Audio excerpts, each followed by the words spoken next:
Welcome to Meadowbrook Memories Podcast. I am Jelly, otherwise known as Glacier Prince, and my co-host is Hitchcock, otherwise known as Alfred Henry.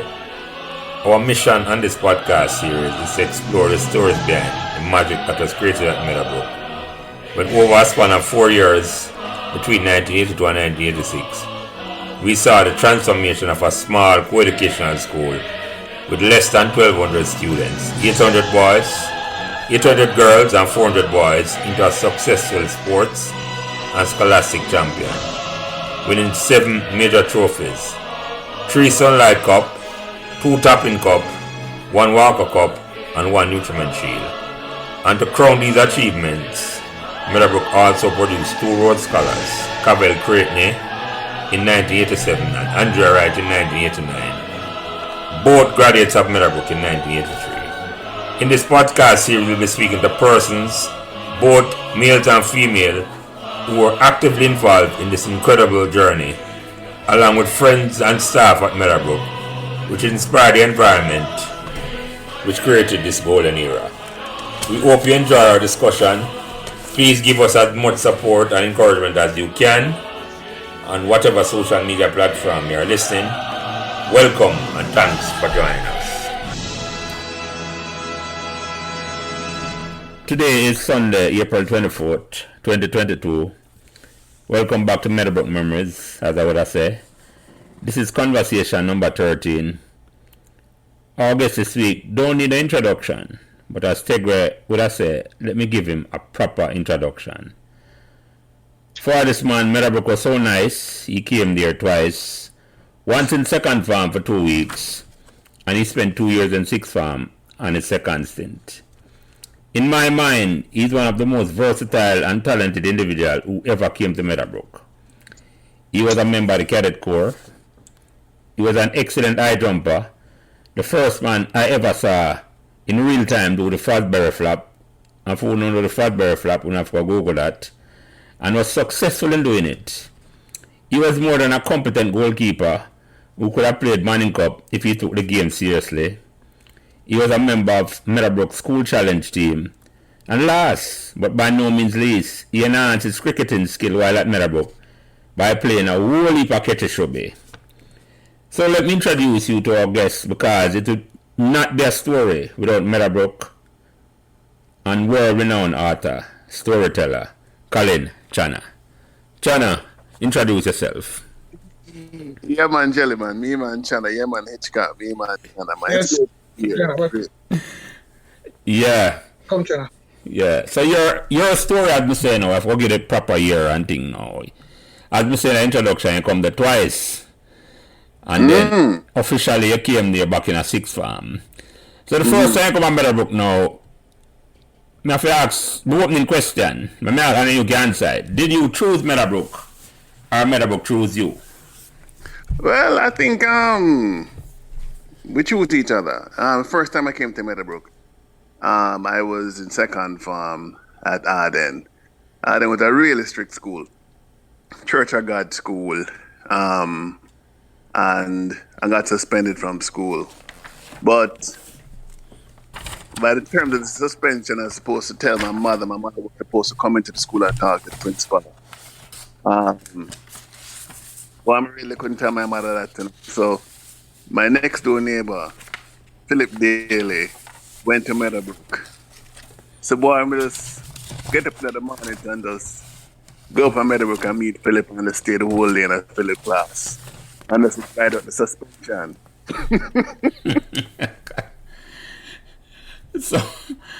So that is unique in a sense, you know. May I say, you didn't a second farm.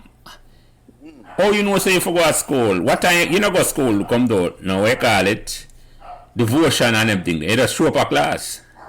The show up a class, man, yeah. The screeching and coming. Right? And you see, I then used to wear a tie, right? I made a book with epaulet. Some of us just take off a tie and just borrow one and Philip epaulet and just pin it on. And just, again, you know, I think teachers assumed that it was just a new boy, so they never really asked me a question until I started talking too much. And in a Spanish class, Mrs. McLennan class, she was a Spanish teacher. And I was very good at Spanish. And answered a couple of questions. I remember in particular, I used I use a preterite tense, which in second form, you often don't start using the preterite tense yet. Most time, first and second form using this past, this present tense only. So I use a preterite tense and a past imperfect tense and Spanner does look. And then after class, maybe next, like maybe like another day in the same class, she come and ask me who I am. And I told her at a transfer student, not knowing she was the vice principal. So boy, and that's the Spanner was on to me, boy, I made her stop come. And that's your first sojourn finish. Yeah, that years later, right? 5 years later, when I came back to Meadowbrook High sixth former, there was a way in which she kind of looking at me like, you seem familiar somehow, So hold on. Before we go to the sixth form thing, you say maybe that's still a little longer if Spanner never get on to you. Yeah, man, because the thing, Meadowbrook was nice. It was like Arden in some ways, but different. It was a co-ed school, one, just like Arden. It was a school in a residential area, just like Arden. But unlike Arden, it was a soft school in terms of the culture of the school. Arden was a very harsh disciplinarian kind of school. Meadowbrook was a very welcoming, soft school in that way. No, like Arden, it was also considered soft in sports, right? Arden was a school, like people would see you just down in half a tree and just walk past, you don't know, and just go, Arden or Saps. So, when seeing both Arden and Meadowbrook in the mid-70s, starting to kind of pull them weight in sports, and so by the time I came to Meadowbrook, right, there was a sense that I was coming to a school that had changed in many ways, was a school that still had that welcoming, kind of soft personality, but was getting hard when it come to competition in sports. Yeah, talk about the second state now, so let me go into that now. What year you came for sixth form? What was the... I came to sixth form in 79. And that was the official time you were officially a member of Meadowbrook, and you came in 79. Yeah, 1979, yeah, man. And you go lower So six. the second form, what year? I never get it. What that? When it came in, we sneak in. Yeah. Second form, what year was that exactly? That would have been 1975 or 76. 75. Yeah. That would have been 75. Okay. Yeah, might have been 75. So then come back 5 years later now in the 79. Okay. Why not think it possible, Freddie? Well, no, we trying anything possible. Yeah, the amazing thing to me is how him say him go for come school, come take now. What the music call when you go to school? Roll call. But hold on, listen, here the thing is this. No, but I think but we not. I think Philip tutor him well. Yeah, man. Philip didn't talk too much, but him kind of sly in a way. Listen, man. Philip Sly, bad. Man. Yeah. Because the thing because also too, you could have come into the school compound through the prep school. Yeah. Right? Yeah, man. Someone that got breeze now walk you front gate and everything. They just come up there. You just go 1 or 2 class and you hang out like a bit and then you come back in our class. And you see, the funny thing, is that after a while, I just start like the place. Because Philip know where all of them gates are and everything there. Yeah, but also too, you don't want to get your brethren in trouble, so just hit you the door. At the same time, Jelly, Philip wasn't the kind of youth where you expect to get No. Yeah, man. Respect him, Yeah, man. Philip was a very good cover, again, there you go. Yeah, it's not the kind of man that suspect would I involve, Yeah, man, I could say that, man. That is so true. Yeah. So when you come back the official time now, you come 1979 now, and 79, yeah. why decide to come to Meadowbrook? Because I like it so much the first time I say you have to come back again. Couple of reasons, The one is that at Arden, I was considered a trouble student. Couple of reasons. I was a prankster, a mischief maker. One of my nicknames at Arden was Channer. Come up to call school rules. Come and feel like leave them feel likely. But they were really rude still, like, speak to teacher with respect, mischievous. But when it comes to exam time and them kind of thing, then I deal with the case, right? Mm-hmm. So what Arden had, most schools, you would apply to sixth form. I think by the time I realized that based on passes alone, they would have to admit me in a sixth form at Arden. Boy, a new rule come in, them invited to sixth form. And them just never, them invite you before exams check, Really? And I was not invited. You never get the invitation. There's like them actually don't want this man back at them school. Yeah, because them really and truly, sixth form is optional. A school really only have to keep it for 5 years. High school. Mm-hmm. You understand? Sixth form optional. So they opted out of me, So my thing now was, well, at that time now, I'm gonna start play with a late bloomer in all sports. So now I'm start play football. I keep a Pembroke Hall. Pembroke Hall was in President's Cup. Then they dropped down from minor league into President's Cup, right? Play with them, right? And then now Campion had a good sixth form, right? I was interested in Campion sixth form. Couple of reasons. They're a very good sixth form. And the other thing was that they never wear uniform. I mean, just like the idea. I don't have to wear uniform. I feel like a big man, right? So, train with Campion over the summer, right? And then Kippy Chin was a coach. And then Kippy said, the couple of you two never Campion was training with the team. I said, listen, I can't get into the school, but you have to talk to the headmaster. And I said to him, well, Kippy, yeah, I'm not training with the team and thing, but I was going to just go and apply anyway, you know what I mean? Because, my past couple subject and thing. All right, cool.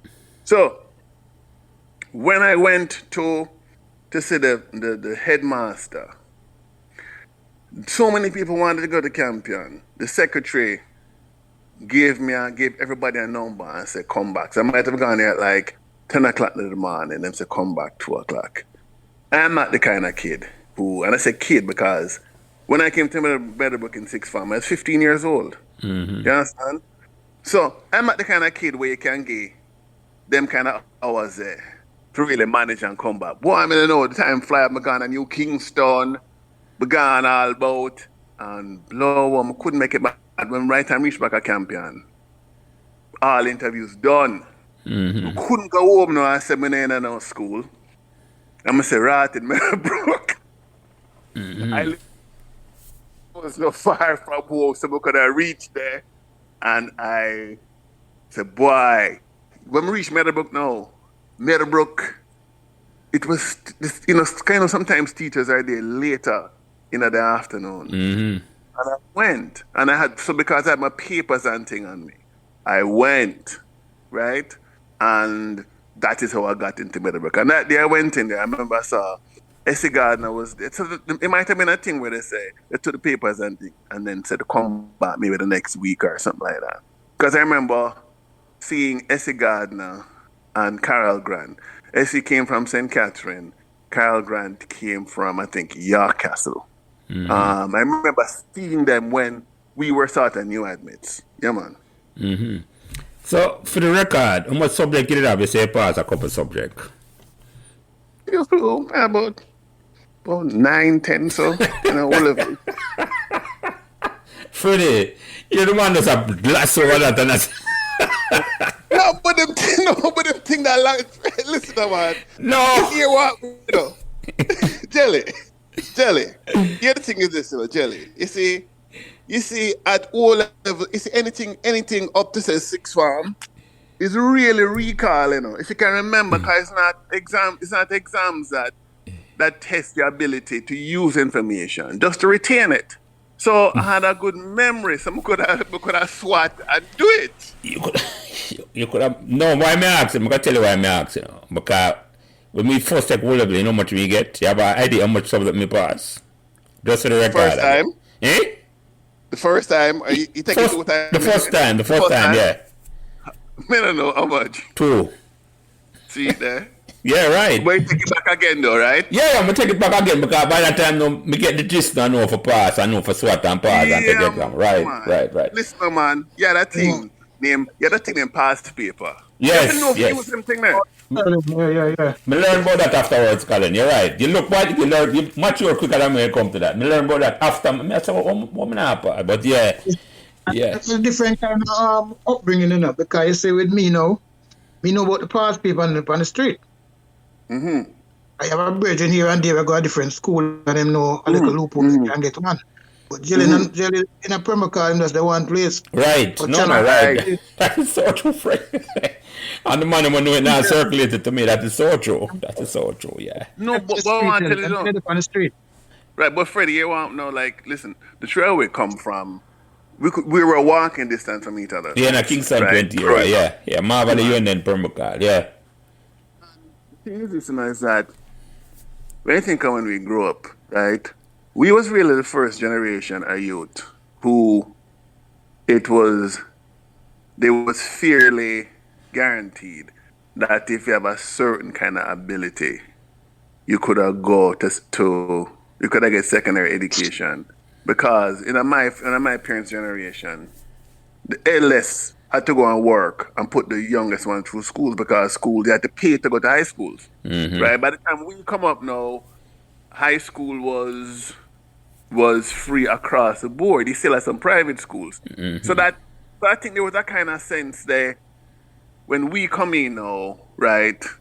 High school was something that not that we took it for granted, but it was something that a generation before us wasn't something so common where anybody could have. By the time you guys go, anybody could have. Yeah, no, man. So, still a portion of kids never have the opportunity, but they have the ability. It's just how them design the system.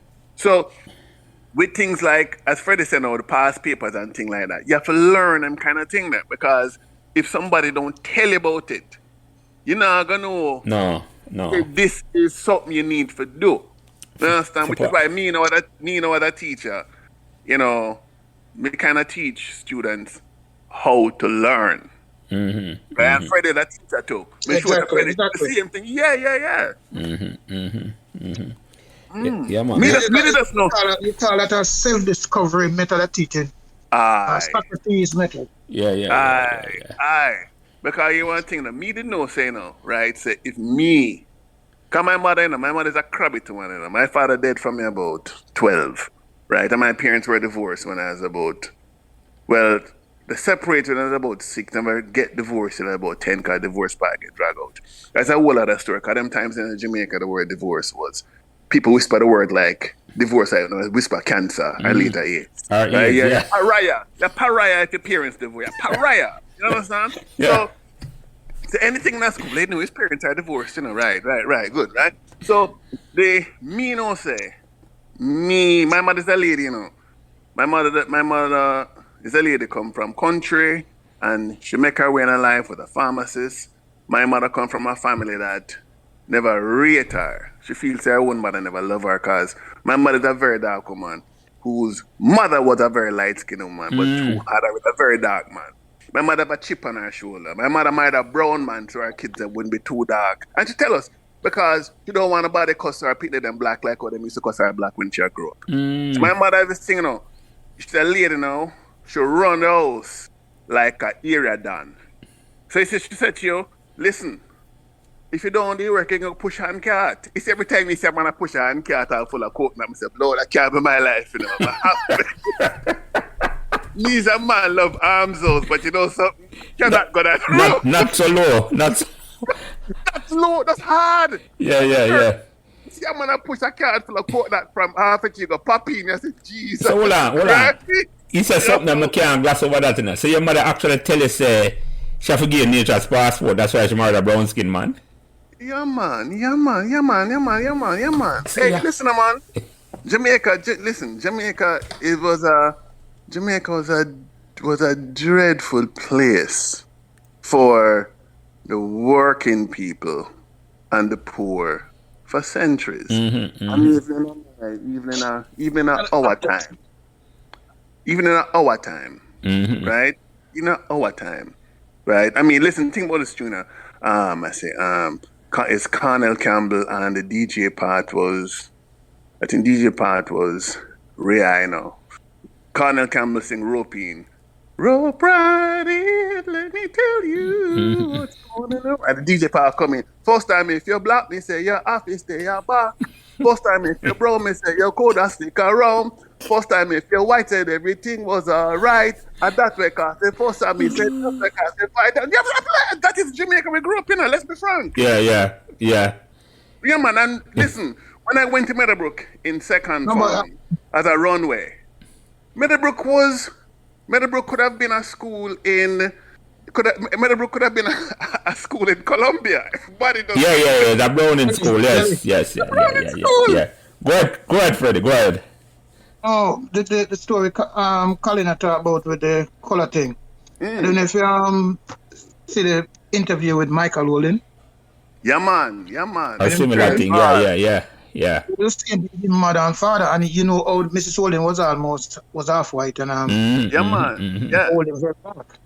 And the same thing himself, him cry about it. But you see the power with Colin's story and the differences, Colin mother embraced it and know why she do it. She have the chip right now. She have the chip, sorry, but she never shy away from it at all. She just hug it up and say, I'm going to make sure my people them have like a brown skin because that's a nature's passport. And hear what no jelly ain't Chicago. She was more educated than her red husband. My father, the police. St. Elizabeth Reds. Yeah. And she like, for customer now. Yeah. I said, boy, who are you to raise your voice at me? All you need to be a policeman is big foot and height. I'm a professional. I should have cut down the man now. Hey, you know, me see my father the last time. My father did have a girlfriend, right? Now, you grew up as a big man, I know the backstory. As a little youth, used to hate the woman. Because you know her name, and she had a great name too. Because her name does sound like an outside woman. Evelyn Anchard. What a great outside woman name. Right? And I not tell. Outside woman like you couldn't make up the story for that name then, no? I tell you. Right? Nurse, Evelyn Anchard. You understand? Yeah. And so we just grew up and just know this woman and, says that the girlfriend and she causing trouble in them. Anyways, Rasta. Turns out, you grow up big man, I know the story. Turns out, well, not one, the woman and my father were together.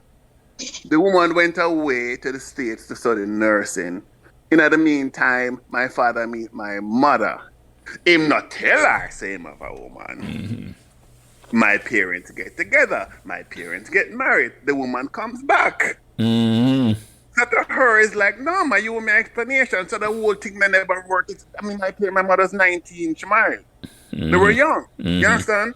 So one day, the woman now come and she live in the area. Rasta. And one day, my mother must suspect some old man going to check her. And my father come back now. My father come back now and put on a Engelbert Humperdinck. Remember Engelbert Humperdinck, the man, a big singer at Jamaican, Tom Jones. Yeah. Put on the record upon the Philips stereogram. She wears my ring. Does my father put on that? Handle off with the top of the arm of the ring. It says, what is this bloody ring giving me in life? And them start to argue. My poor old man, you must call her Mother Pepper. My father is a policeman about 6'4". Right? My mother is about 5'4". And she a bandy leg twin and she stand up her leg, them snap back, so braff. And the poor man's called her Mother Pepper trying to reason. And the voice off, My father's a man who wanted to be a priest who ended up being a police because my father tell him, say, if you go seminary and don't get a church, you don't have a job. You're tall and your foot them have arches, you can be a police. Same time police, but a priest kind of mentality. But still is, the man must gesticulate too much. Hitchcock and Jelly. My mother said, Charlie, you know what I do for a living. I'm a pharmacist. You can die and nobody knows how. And the last time I see my old man, him step. Like the man still don't and say, something just reached me and nobody knows how I did. Yeah. It better, hold on, Colin. It better to take off her heel and her rings. Yeah, man. That's not safe for baby. Yeah, man. So, him just Lego. Yeah. But you see, my old lady, me have a lot of my old lady personality, you see that determination there. You see that don't care about social convention. My mother divorced, My mother is the one who called the divorce from my father, She business, right? I have that from her, right? We're different in some ways, but I have that from her, right? Yeah. My mother's a lady, where, she'd have a pharmacy tech who was a Rasta, them time the Rasta pariah Jamaica, right? You're talking about 77, with a brother named Clark. And Clark is a youth, bright youth, come out of UTech, was cast at the time. And boy, she just make him, he's a man just come work and do 3 hours work, do 8 hours work in 3 hours. And one day, him smoke a lip of weed and never came to work. And she alone have to do the work. And she vexed and she come home. And she said, so I never show up at work today, And I have to do everything. She come here, my brother. Let me just tell you boys something. If any of you turn a Rasta or even smoke ganja, I pay the police to shoot you and kill you. Now, if your mother says she will kill you, you don't say that is a star.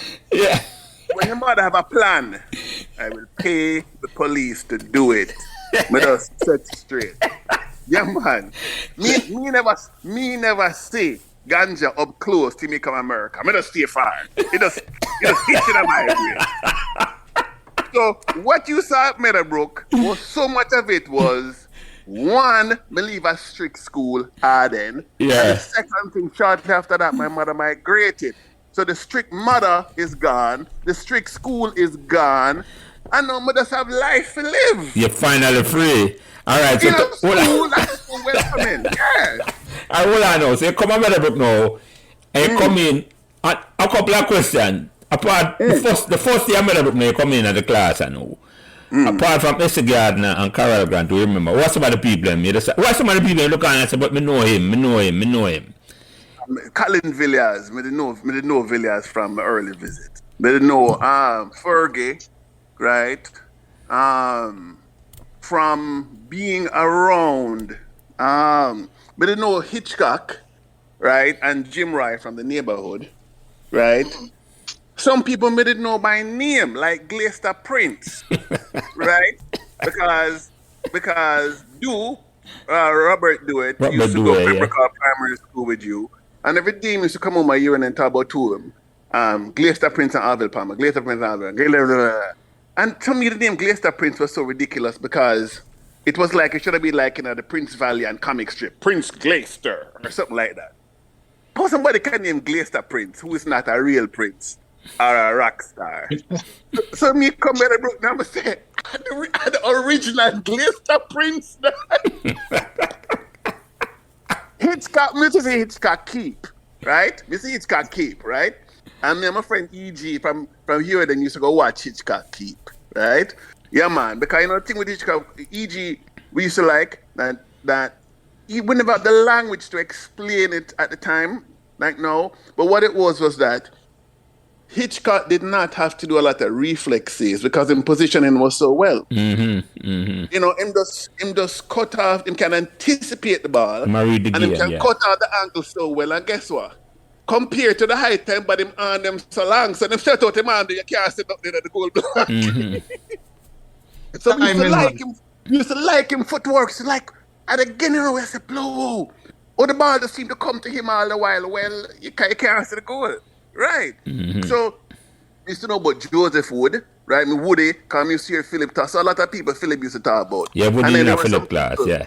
Yeah, so some people would have asked about because I'd heard about them, like, and they'd gone like Lallis, Muchika, people like that, right? Because these were like names me here I grew up, right, with Philip Hunting, right, right. Yeah, man. So, let me ask you something, though, because you say play minor league or President's Cup for Pembroke, and you keep ball. How come you never come and say, I want to keep ball for Manning Cup or Meadowbrook? Well, a couple of reasons. I mean, Hitchcock was good. You couldn't compete with that.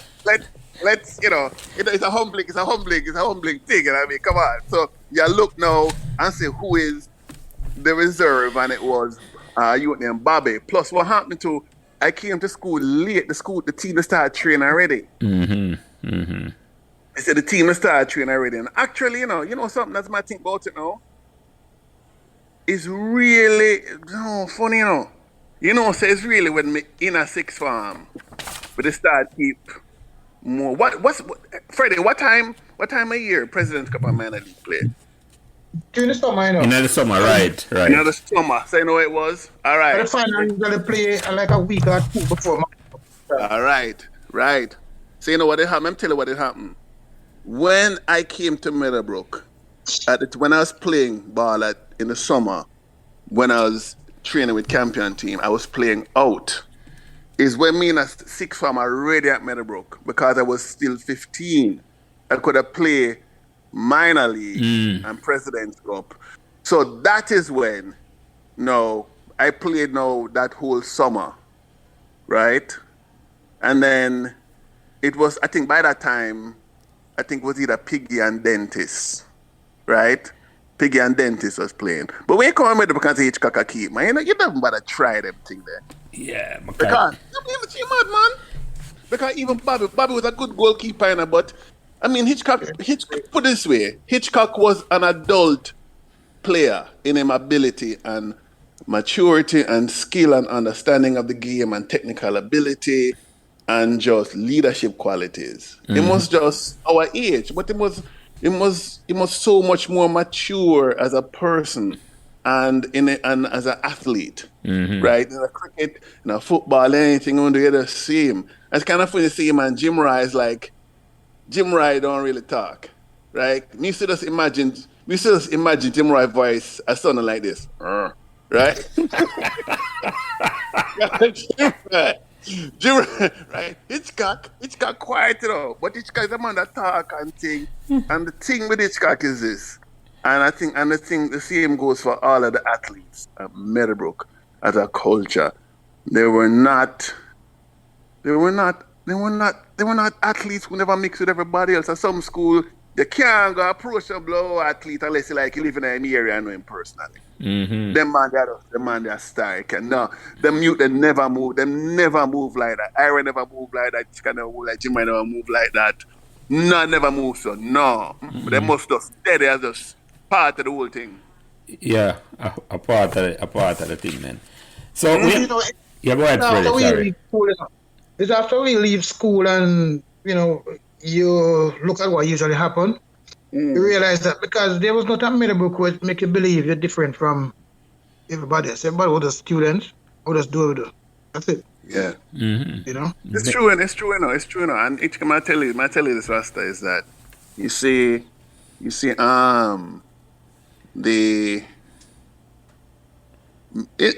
truth of the matter is that if Meadowbrook is a school that between say 1977 and 1980 really became integrated. It was a school that was not a particularly socially integrated school before that. You understand? Because, you see, Arden had some social integration because Arden was on the 70 bus route, and the 70 bus go down to 3 Mile. So we'll have kids from Hagley Parkwood, Waltham, would come on the 70 bus and come to Arden. But then you had the kids who live at Barbican, who live at Mona, who live at Hope Pastures as well. You understand what I'm saying? Because of the bus route. On the main road, because basically Hagley Park Road is Hope Road, the same road. You understand? The 70 bus there. So when we come first from Arden, a whole heap of kids had gone to Shetola Park, or them go Balmaji, or them go right. Because again, bus route. And then some kids went to Mona Prep, who went to, you understand, St. Peter's and Paul Prep. So it's a blend in, but Meadowbrook never got at all. You're right, no, because Meadowbrook, because we're the location, Meadowbrook is almost like in a dead end, There's no reason to pass Meadowbrook, Yeah, you're right. Right. But But even the main road it was on wasn't like a regular road. It wasn't a big road like North Street, a big No, road. I had the park road. No. It's like a road. Yeah. Right. Yeah. Yeah, man. And the school was so small. You couldn't get. There's no part of Meadowbrook you could get lost. I don't know some part you got some bush, and you can go into the bush and between if you leave and you go across where the industrial arts section was, you have to walk through basically open land. And that never. Then at a certain point, they say you could not see the school buildings. You just stay in a forest. Meadowbrook was a small school. You felt like you could know everybody because even when the school started expanding, it still had a small school personality. Yeah, because the land space wasn't finally by expansion at that. It was still small, Colin. Yeah. Yeah. It was still small. So you come on the campus now and you feel at home then because you come on and say, boy, yes. It's like you say, you will let the guy in a foreign free. You sing the song now, free at last. Yeah, man. And that's some of them know, I start, coming again, the late bloomer of sports and late bloomer when they call talks come to all a talk to well, there were girls then because there were women, start them thing So the summer before me come Meadowbrook now, it's like everything nice I go out of my life, I pass with levels, my mother got a foreign. We got new school where I have none of the branding. Arden is a school where my branding at Arden was just, I don't know, why does he have to be different? I place the worst thing you could have at Arden was our imagination, our curiosity, No, because it was a religious school in practice, not just in name only. See? The next thing too, I forget to tell you this. Before I came to Meadowbrook in sixth form, I used to go to Friday night youth fellowship at Meadowbrook United Church. Oh, really? So who introduced you to that? You end up there, so who introduced you to that? You know something? Me like off, I use a classic 70s word now. Me like off a girl that went to Andrews. She was a friend of a girl who lived in my neighborhood. She the name Diane. Diane the name, can't remember Diane. She worked for Jamaican for a long time. So she and a girl who lived in my neighborhood named Andrea Chirel are good friends. Meet her through that. And she used to go to Meadowbrook United Church, right? Youth fellowship. Some used to go now because the way for see her. But the thing was that it's not like she didn't even really like me off. And she have a boyfriend. The boyfriend had phone yesterday. That's what the boyfriend knew. Tuesday. A man can name Tuesday. You don't name a day of the week. And if you name a day of the week, then name Monday or something Sunday, big number name Tuesday. Tuesday. It must be African. You understand? But at least give the African name for Tuesday. I mean name Tuesday. Yeah, that's what I'm doing. Yeah. Because I know people name off a month. Girl name May, girl name April, girl name June. Me even know a girl they go Pembroke primary the name September. Actually. Yeah. With this strange to me. But my name Tuesday. Yeah. Right. So really not true. Me like she, we used to start go, right? Meadowbrook United Church. So then like Baba Sina, that's how we meet Baba. Because Baba used to go to church. Yeah, that's the church right beside the prep school. Church. Yeah. So then we used to meet people from the school, so I became familiar with it. You understand? Yeah. And so also to the United Church is not as strict a church as the Church of God. So the church that was connected to the school was a mild form of religion. See? So I like that about Meadowbrook because me personally, I had a personal Christian faith. But me, that wasn't like a Andrew Keane kind of Christian. No. It was a very personal thing. You're not proselytized. I say, are you a faith that? Yeah. For me, Christianity and socialism were the same thing. It was public service. Yeah. You understand? Yeah. And at that age, those were two things that were very salient to me. Yeah. Seriously, democratic socialism and service Christianity. Yeah. Is that one like one and the same? Yeah.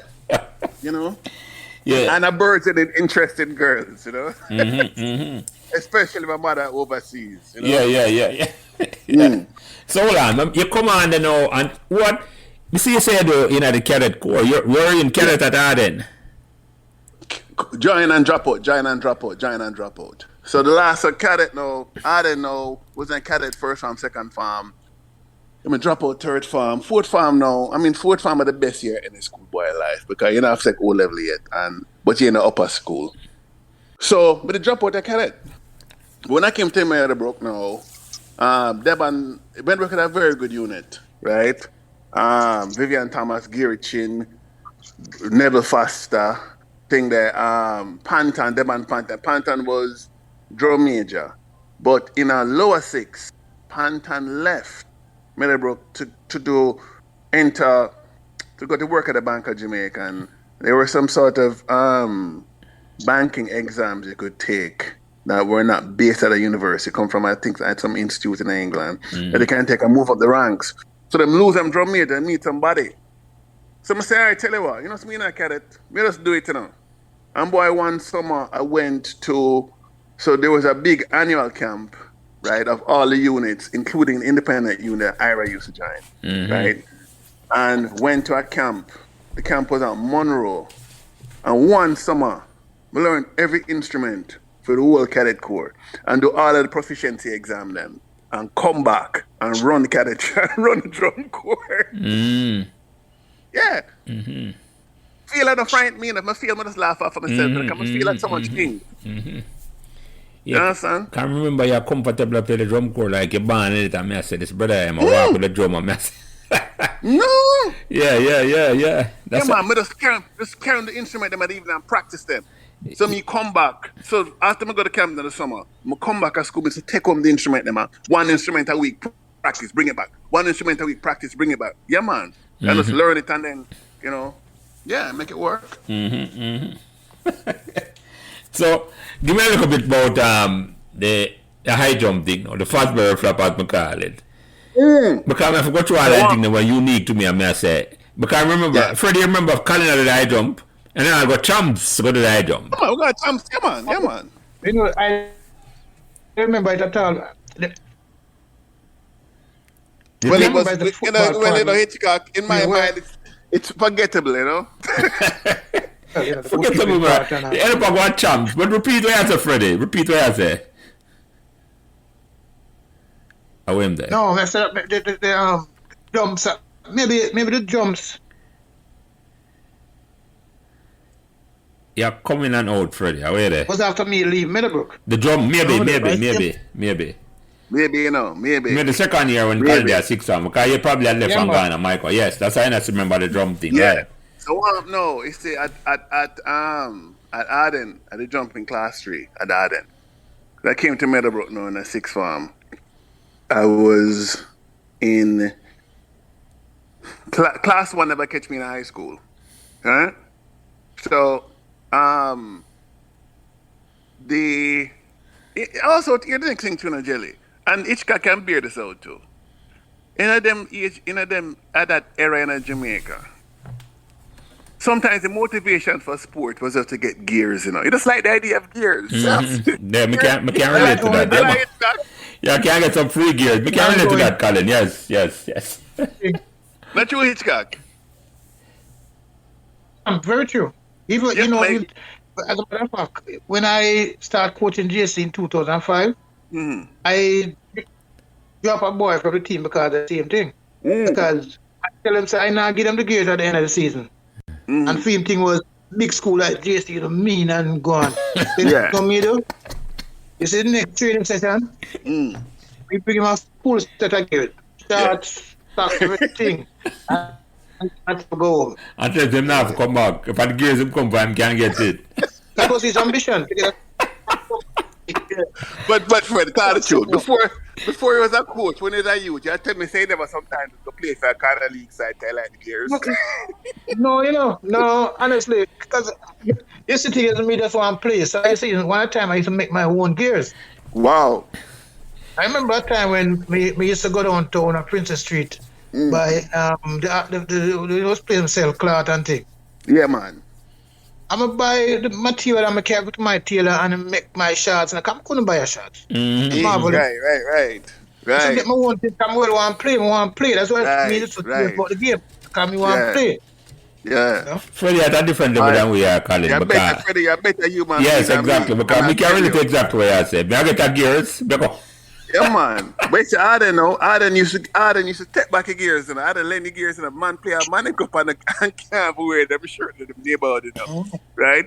Even champs. Yeah, man. They have to get back the gold and blue, man. So, Meadowbrook, could I keep the gears? What? May I get some gears higher? And your next thing too.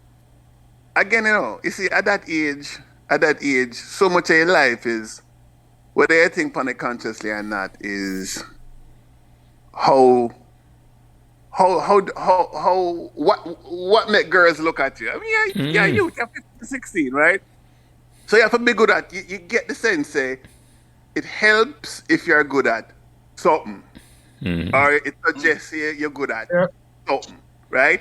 Especially if you know, especially if it doesn't, money can't do it. You can't no, money never know what category at that. No. You can't kind of the burger man up a little small. Right? So, are you not a car man? You know, before the car driver. Like, well, Prince, you have car, so you could have flash. You know? Yeah. You could have drive. Yeah. That's a drawing card. Yes. Yeah. Can't. Some man like me, a regular man like me, though. I said, boy, I might think now.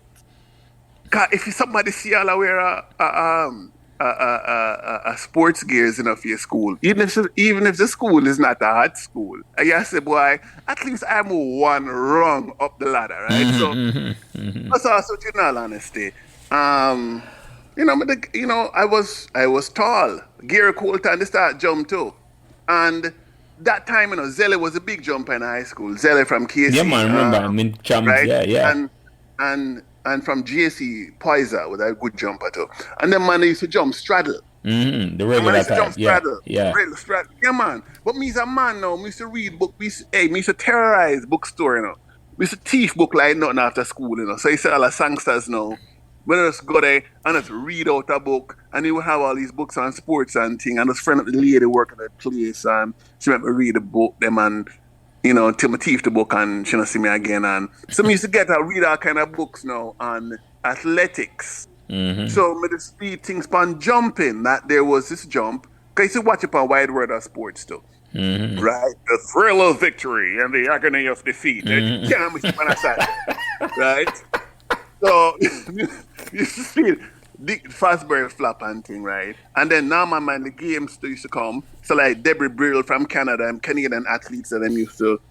Dwight Stones used to come and my man Legend, the man used to flap. Some I tried to flap in them, but no, Meadowbrook didn't have a bag there, man.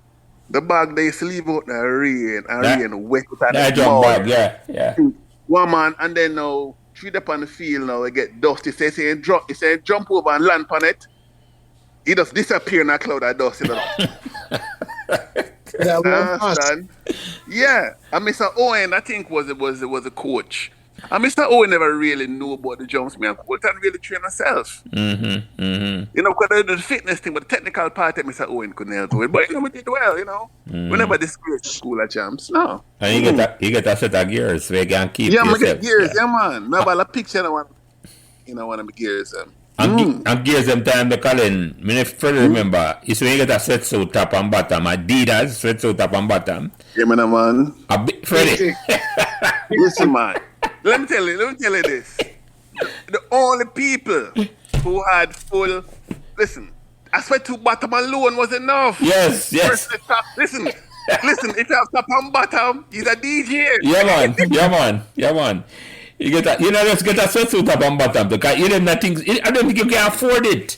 You have to play for your school. Man. Yeah. Listen, man. Me's a man used to go to Lantillian, sports and games, Aguilar's. Yeah. And just smell the boots, them, The smell gears, You lift up all the boots. Y'all want all the ball and say, boy, I can save my money, but I can't play with the next lace ball because the ball them get pregnant fast. Yeah. Right, you want a proper ball, right? Yeah. You just go down there and just waste the people them time as if I'm buying anything. But just first of all, the stores are air conditioned. And you have athletic stars with a work. There's a man, say the man is so and so and play football or cricket or so and so. Yeah, man. You just want to hold a green nickels back here, but now see that yeah, man, You see them store them used to use the house handling athletes them as Yes. sales person, you know? Yes. When you go sports and game, you just say Motti Scott and Roy Welch. Yeah, man. Exactly. Exactly. Go for Aguilar. When you Exactly. go for Aguilar, you say Everton Mattis. Exactly. Yeah. Exactly. Yeah. Freddie, go up there and go hold all the man them all scoop back and talk about it and say, yes, man, I think my mother, man, how much is this again? When I ask my mother put it. You just want to say, hold a scoop. You will a scoop, but a granic scoop. Yes. You will agree, Nick Scoop. Yes. Yeah, my man. Earlier, I remember the next thing now. So all of those sports stores, they had the top brand and they had the off brand. So like Puma and PowerPoint. Yeah. And the man can't. Adidas and Quick. Yeah. Thing there now, until and sold Gola. It's when Jamaica get hard, man, start wear Gola. Everybody, the shame for wear Gola. No, you couldn't. You want Adidas or a Puma. No man couldn't come to school and a Gola. I must say mad. Until later on. You know something? My first Money Cup season still, you know, is waiting on me playing, you know. Amita, Patrick. Now the school give me how you call it, you know, 2-strap boots. I think quick. Yeah, man. Dutch boot. Yeah, man. So when me do it, you know, me take all the 2-strap. There's a black boot. Yeah, man, it's like your brand new one just said, my man can't get seen enough quick. Man. Hey. Let me tell you, Rasta. Remember one time when me go to Arden used to rent book, you know, right? At first. And boy, I tell you now, the reason my mother forget her boots, I'm a go down on sports and games. And I remember the boots I look at Adidas Chile with the red stripe, 1650. The Argentina white stripe was $18. Then the blowout USC was $20. I said, blowout. I'm say, boy, I'm going to go for the thing there. The Mexico was the yellow stripe, right? I'm going to say, tell you what, I just want to, that's the Chile I love, mommy, Rasta, when she said she buy it to me, when it come for turning the boot, my last the whole of the blowout boot, man, she have to pay for them. Boy, that was my boots. That was my boots. Because don't forget to them days, borrow boots are common thing, they have a match up this one. We have fair boots. Yeah. Bring back boots, right? Weird, I'm a stud, Yeah, man, right? So last give the book and can't get no boots at all, yes. Hear me, man. If a man lend you all them boots, and here say, you walk from the field, go back at your house, on the asphalt, in them boots. Last year I said the boots. Weird on the man studs. What? Man, think of some boots, man, but the boots them smooth like balloon. You understand? Yeah, man. Yeah. Those were the days. Yeah, man. So I jumped Meadowbrook now, back to Meadowbrook now. You got gears, right?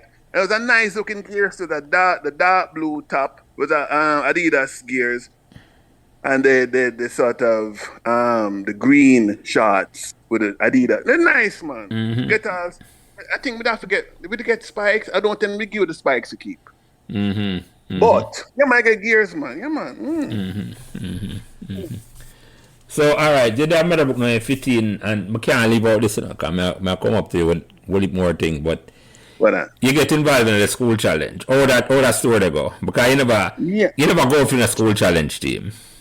Oh, because I said when we come on Meadowbrook, them did that me the eyeliner, right? Because I was, right? That's my style. If me was my thing was this again, I've always been immature. As you can hear, I still am, right? I'm nearly 60 years old and I talk like this, right? So, when me come school, I remember saying my mother is in America.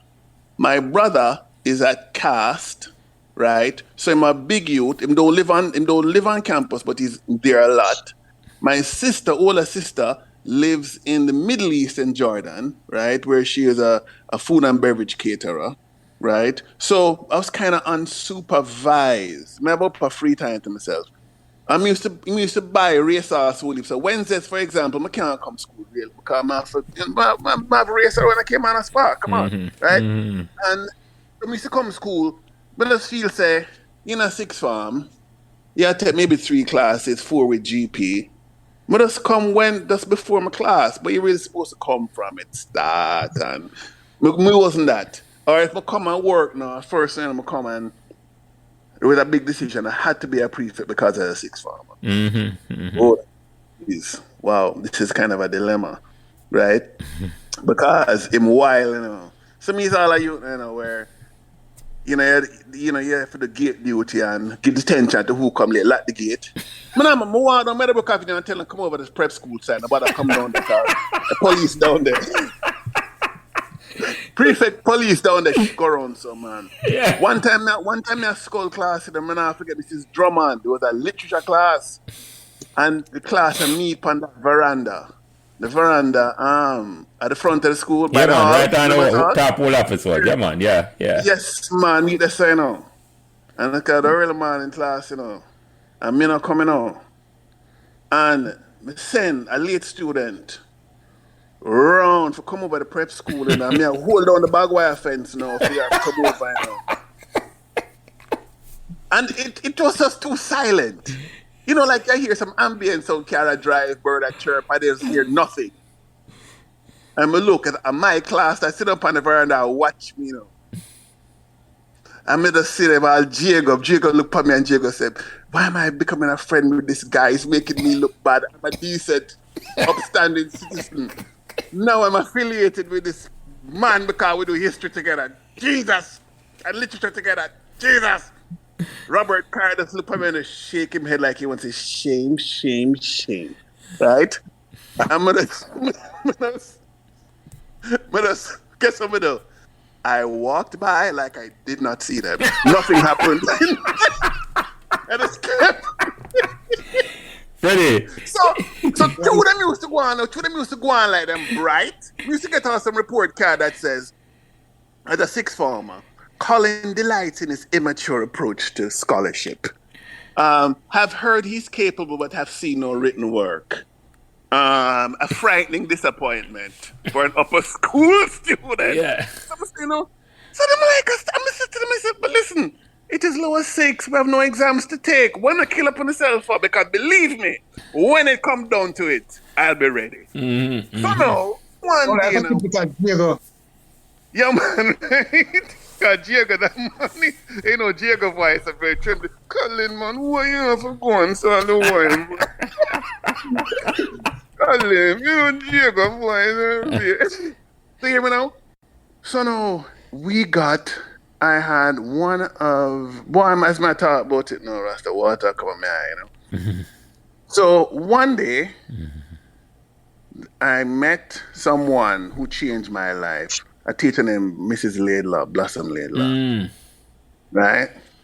So one day, School's Challenge team used to meet in, practice in the sixth form room. Right? And then what I use, so more time is I manage to hang out at school late and thing, and sometimes I go up there and thing. Kind of know because, like Piggy was on the team and a couple other people and thing, and there was an English exam on Milton's Paradise Lost. Tell the God truth, before me going to Meadowbrook High, I'd never heard of John Milton, right? First of all, his name, Milton, doesn't sound like a regular person. Right? And Milton or something, I don't know people named Milton, like his first name, Milton. First name. It's so funny. Milton's Paradise. Who's Milton? Milton, what? Milton Brown? Milton who? Right? No, that it was a great John Milton. Paradise Lost, books 9 and 10. Somebody say, so how much book in a Paradise Lost? This is so confusing, right? Because I tell you, the jump from 5th form to 6th form is a very big jump. It's not 4th form to 5th form or 3rd form to 4th form. Mm-hmm. It's really a 2 or 3 year jump, right? And that's how sophisticated the mind of it for 6th form and them. So now, me miss school the day because it was a Wednesday and came on a Sparker run. And when me come now, me forget, say the exam I keep. And Rasta, when I see the question them, but just put on my head on the desk in despair. And the teacher said, Colin, are you not feeling well? I say, yes, miss. And I never have to take the exam today. Anyways, I get to reset the exam. And I tell you, she sent me to the library to do it. And I just could not penetrate the text. just couldn't penetrate text, right? I'm gonna get a zero for it, you know. So there was some argument, after that maybe, literature is not for me and blah, blah, blah. So, when, what? Like, I'm going to create a separate 6-5 dance class for me. Something. I don't really like this. So now, you have some youths where, you have some people where, again, Schools Challenge, Schools Challenge is like studying for O-levels with past papers. You have you have past questions. It's a really a cramming thing. Right? And what happened is that one day I saw the practice, and turned out they needed somebody who knew foreign languages and phrases very well. Right? Never the body to do it. So, something now, as I told you from when I was in second form, I realized that I was very good at Spanish. And it's funny, I'm Spanish fluent to this day. Which I also did it in university and stuff like that, right? But we at the back of the class, I hang out at the back, must probably like clean out some of my brass them for cadet inspection and come. I'm gonna start answering some questions from the back. I want to turn them, let's go out like man, do something, and then later I'm say, who said so? I couldn't hear because he's hide like the loafer. If the loafer, my loafer. He may belong on the school challenge team. Yeah, man. And Mrs. Laidlaw says, Colin, would you like to join us this week? Because she in charge of the school challenge team. She was in charge of the school challenge team. And I'm going to fall in. Right? And some they might have been like 6 or 7 or 8 students at the time, and then my for whittle down the side. So it was just like sports, whittle down until my side. Right. And because now by then it is serious because I have to take an exam called A-levels. So, like, true to my pattern, them will get serious. I get a teacher young teacher come. Every teacher used to come out then, some come, and I'm like, and I'm Mrs. So-and-so, I say, which one of you is Channer? They've been briefed, Your reputation come before you, yeah. Hold on. Two questions. Okay. Two questions or something. I'm going to make it slip, You say you were very fluent in Spanish. That's like the complete opposite to me, How did you get fluent in Spanish? Kind of go to prep school because me don't know Spanish. How you get fluent in Spanish? Well, as you can probably hear, and in the conversation we've had, is that I have the gift of mimicry, and a lot of people who have music talent tend to have language talent, because a lot of learning a language is to be able to break what is a stream of words into discrete parts. When you don't understand a language, it sounds like one running thing. Right? So it is the same part of your brain that deal with language, deal with music. Right? Which is why, for example, somebody who have a music talent and language talent is often a songwriter or a DJ, because it brings these two things together. Some of us have that. And then me used to always, like a kid, like a kind of joker, we used to like talk like people, imitate people, for jokes and them kind of thing there. And so much I think about teachers saying to you, repeat after me. I'm saying, the teacher would say, Buenos días, señora, ¿cómo estás? Right? You have to remember all that and find it. Them kind of thing there, right? So once you can hear language, it is helpful. Because, Jelly, if you tell me, say you don't know Spanish, are you a good singer? I bet you can't sing very well. No, I can't sing. No, because it's part of it. There you go. Because it's the same part of the brain. Yeah. The same. But hold on. Be able to hear a song, just to sing it back in the same key. A lot of that is hearing. But Jamaican and a bother. Which part wrong you man I talk Spanish that you pick up Spanish? That me I try get. Okay. So I did it in school. I caught on to it in school very quickly. That's a right? which school? I like it. Arden. Right? Okay, all right. I hear you. Okay. Manager Arden, right? Just took the Arden here to the Latin for 2 years, Latin and Spanish, right? And the reason you could choose Spanish or French, but most boys would choose Spanish because French was considered girlish. It was too precious, right? And then them time they in Jamaica, everything around kind of macho or macho. Yeah. You could never say one the French at all as a man. No, that brand you a certain way, yeah. Listen, even women would cuss you and say, go on like a girl. Even literature, you know, because Of course. remember, mentioned to you, Jelly, Yeah. my little class with Miss Drummond. It was only 3 boys inside it. Mrs. Drummond teach me to Lincoln Brown sister. Yeah. Yeah, man. It was- And it she was slept just with me. Paradise Lost. Yeah, man. Yeah. It was just me, Diego, and Harold.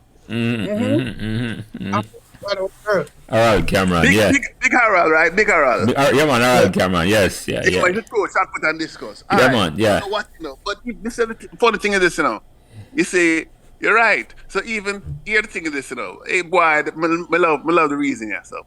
Because them time there in Jamaica, right? Anything, we were so gender focused and gender aware. Any insult is to tell somebody say go on like a girl or go on like a girl. Yeah. Even first of all, if you speak English when it's supposed to talk patois, If you talk too proper, you're going like a go on girl. like a girl. Listen, Like, listen. If you're too emotionally intelligent, right? yeah. Like a girl argument you bring to me, man. Listen, No. even a jelly and a Hitchcock, even a girl with a cuss and say go on like a girl. You trace like girl. Yeah. A girl that tell you that. No one, there's only one thing worse than that in if a man tell you about your mother, you know. So, Right.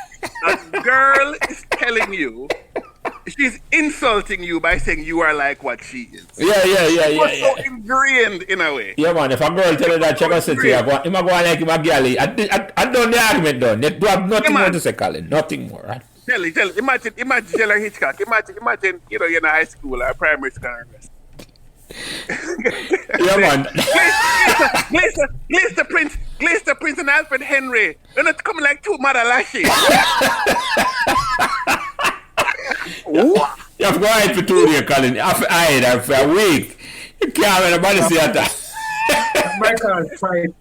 Yes, Mr. Alfred. Yes, Mr. Alfred Henry, Mary Longtongue. Yes, go chat up with this. Right. Freddie, sorry, you know something. Go ahead. No, man, I said that my cars I'll fight. Yes, yeah. In might. In might. It's a card fight, Freddie. That's not my What thing. would prevent you is that in those days, if you even think for shape for bad up a girl, peer cane and reach you. Hey, so again, right? As Hitchcock said, French, forget French, just literature. Yeah. One get a joke in a rasta. You see what I'm now? You see, me was a man. People just give me a pass and I call them say, me just a madman. I just so trying to say, me could do anything. Me could do anything and them say, I just him that. Yeah, man, you have your own role. It's like I say, you could have passed anything for true, Colin. Yeah. Come on. Listen, because though, for example, me was a Christian, but me the man talk patois. So, Yeah. Now, bring Christianity to you, but that's my personal ethics. Hold on. You can't forget how you look either, you know. Your glasses and your pants. Yeah. Freddie, remember that? Oh, Colin pants would look at school. It's like, Colin I wear the floods, you know. But it was hip film wear the floods, you know. It's like, flip flop. The gun mouth, Gun mouth, I'm a tie well long. Yeah, man, I'm tired long. Under the glasses. And I say, the glasses, they come like the goggles in my way. And I say, yo. But man, when I see the picture, I see a picture channel where they launched a book in Manhattan with waiting to what the book Waiting name? Waiting to fade, yeah. In Manhattan. So I said, well, I'm still thinking of people. I said, well, I'm the same person. Come on about the glasses. I just never look. Some have a call a couple of people and find out if it's the same Channel where we Yeah. know. Yeah. Boy, I know, say, me go cross, man, and go check it out. Like, whatever, still. You know? Yeah. Yeah. Yeah. Yeah. Think. Yeah, man, true, man. So, me and us, we used to get a part, I want to tell you, listen, one time, what am I tell you about again? Where they asked about, French and the Spanish. the Spanish. So, no, it's in high school. So, and then Hitchcock talk about literature. So, a sidestep on literature. So, I'm in Jamaica now, years after now, I write and thing, and probably a university professor by them time there. And somebody give me a package to carry from the States to get to somebody in Mona. I drive up Old Mona Road and I say, I carry behind me. But turn in Mona, it turned behind me. But turn up once, it turned behind me. And I say, this is Jamaica. All right. So I pull up, I'm supposed to pull up but one gate down, just in case. Walk up, and I see the car still parked behind my car. Knock on the gate, the person come out, get them thing. I'm say, brother, come out to the car, lean on them car. I say, boy, I wonder if I eat this. And brother say, yo, your name Channer? I say, yeah. Him say, yeah, man, me see upon TV this morning, man. I say, see? Him say, yeah, man, me used to go Meadowbrook. I recognize him. I say, no, Arden, I recognize him. I said, blow away, I said, so and so. And the man said, boy, when me see upon the TV, I see say, it's a right time now. Nah, I said, boy, it makes sense, because you used to like it when the teacher put on the record with the sword fight. Took me a second, you know what? The Shakespeare plays, they would have bring the Royal Shakespeare Company and put on the record and I hear the plays, and right? I still remember it. Because I could spot it to him, the record of the sword fight. To me, that was Hamlet. Yeah. But at the same time, Freddie, it's at the same time where me as a man love Shakespeare and them thing there. Me love Sassafras. Me love Trevor. Me love Trinity. Me love you Brown. Me love Johnny Ringo. Anything that was language involved to me was on the same level. You know, right? some people see Shakespeare and the man they are tired. No, because listen, but think about Shakespeare. Shakespeare. Hello? I wonder when they probably get a call or something. Right? Colin, hold on, repeat. Hold on, Colin. I didn't go a while ago. Yeah, man, me there, yeah. Yeah, man. You know, something about Shakespeare. Yeah, man. Repeat that, yeah. I mean, like Shakespeare working our rhymes. Shakespeare work with rhythmic awareness. Shakespeare, the storytelling. So I mean, but in fact, you know, if somebody couldn't understand something in, say, you know, literature in the classroom, if my like with me in a sixth form and somebody in a lower school, I'm gonna just take a song where them know and show them everything about simile, metaphor, rhyme schemes, all that in a song where them know. And then they said, look right now upon this Shakespeare poem or this Shakespeare play. He's just doing the same thing. And them say, You know, some used to use and teach a Woody Palm, Josie Wales, Lego Man Gate, man. Yeah, man, because it's a narrative song. Lord, me went to a dance, a Clarendon. Me and a big fat thing named Pam. And as me reach at the dance gate, the gate man a hold on pa me old man on. Right. Lego and me got and... the whole narrative song. Lego me and gate, man. Right. But the rhyme scheme on them thing, so with Josie change the rhyme scheme on them thing. Yeah. And then say, look, see, if your mouth big like long like a shovel mouth shaft. That's a simile. Them say, that theme so right. Yes. Yeah, man. Say relate to it. Yes. Yeah. So again, you see, what was outside? Because I put this way now, Jamaica them time now, you have a notion of what is proper. Everything else was improper. Rasta improper, right? If you love anything local, it's improper. If you're working class, you're improper, right? It was a man, the lane them clearly defined, man. But as far as you're concerned, you take that from your mother. There's no lane for you. Every lane. There's no lane, right? Every lane of mine. Yeah, man. Right? So it's some youth at school where them used to say them effeminate and them thing. Them, yeah, them my friends same way. Because guess what? Cause You're not gonna judge nobody. you're not in a lane. You not have no lane. No man can put in a lane. Right? No. And guess what? They will defend whoever is persecuted, and we will defend. Even if men not believe. You know what them believe. What them have the right for us be themselves. Listen, greatness. We teach a course in the lyrics of Bob Marley at Brown University. See? And to me, one of the greatest lines that Marley wrote in one of his best on the underrated on 3 o'clock roadblock. 3 o'clock roadblock don't mention the word Rasta at all. Why can't we be what we want to be? We want to be. Them have to say Rasta and them say free. Whoa. Why can't that's what everybody want, every human being want. To be free, yeah. If never not say want to be Rasta, want to be free. Yes. Look how many people, right, come to Meadowbrook and would hide their class background because they never want people to judge them and look down on them. Look how many people, for example, in those days, if the parents never married, it was a stigma. With a lie, said them parents married because if people know say parents are married, somehow you're less than. You understand? All kind of things. You see what I say? Right?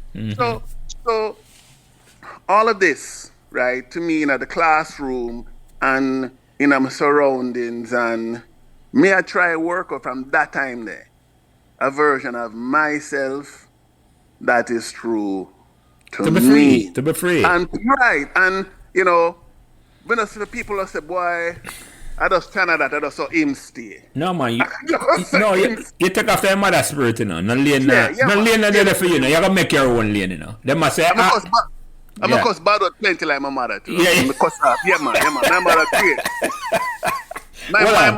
great. My mother cuss bad out poetically. It's great, man. At least you have an excuse. I don't. None of my parents used to talk that way. Some of them not understand where me get it from. But I want to tell you something. One of the things, my mother 88 now, and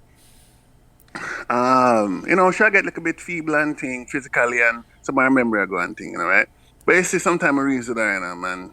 I remember, right, that even times, more time, if a group of women on our veranda, and my mother's call me, Pops, make some green tea. I made a tea maker. I make the tea and bring out for them. And I hear some little sniffers got the light turn off, and you have the grill and the vine, the creeping vine, I go up on the grill, and you see like a shadow, you have the street light and like a shadow, but you cannot see nothing clear. And then mother goes, so go in our bosom and go in the dangerous drugs cabinet and bring a 5 milligram Valium for Mrs. So and so. And if you find a 10 milligram, just cut it to the razor, right? And all of these women who stayed in bad marriages would come to my mother for tea, Valium, and strong talk to say, listen, don't make no man make you stay in a situation you don't want to stay in. And leave. My picnic then never go bed hungry yet. And it's me alone. Girl, my mother's a lady, work 2 jobs, My mother work at a government hospital or pharmacy from morning till about 3 o'clock. Pick us up from school, and after we can go by ourselves, and then go to a second job at a private pharmacy like Ligani till midnight. Ligani my pharmacy schools midnight. Do a second job there, so you understand? When my mother come home, we asleep, she just leave a chocolate on each one. Who like which Cadbury like, she leave that. The next morning back to it again. And my mother used to call herself Black Cinderella, her favorite song, because she knows that no prince now come to save me. Them thing there, deep in the eye and eye, deep in the eye and eye. And so he'd say, when you have whatever you have, to show respect to the least of these. My mother's a lady who can't make it to the clinic She carry the prescription and drop it off at them house. Mm-hmm.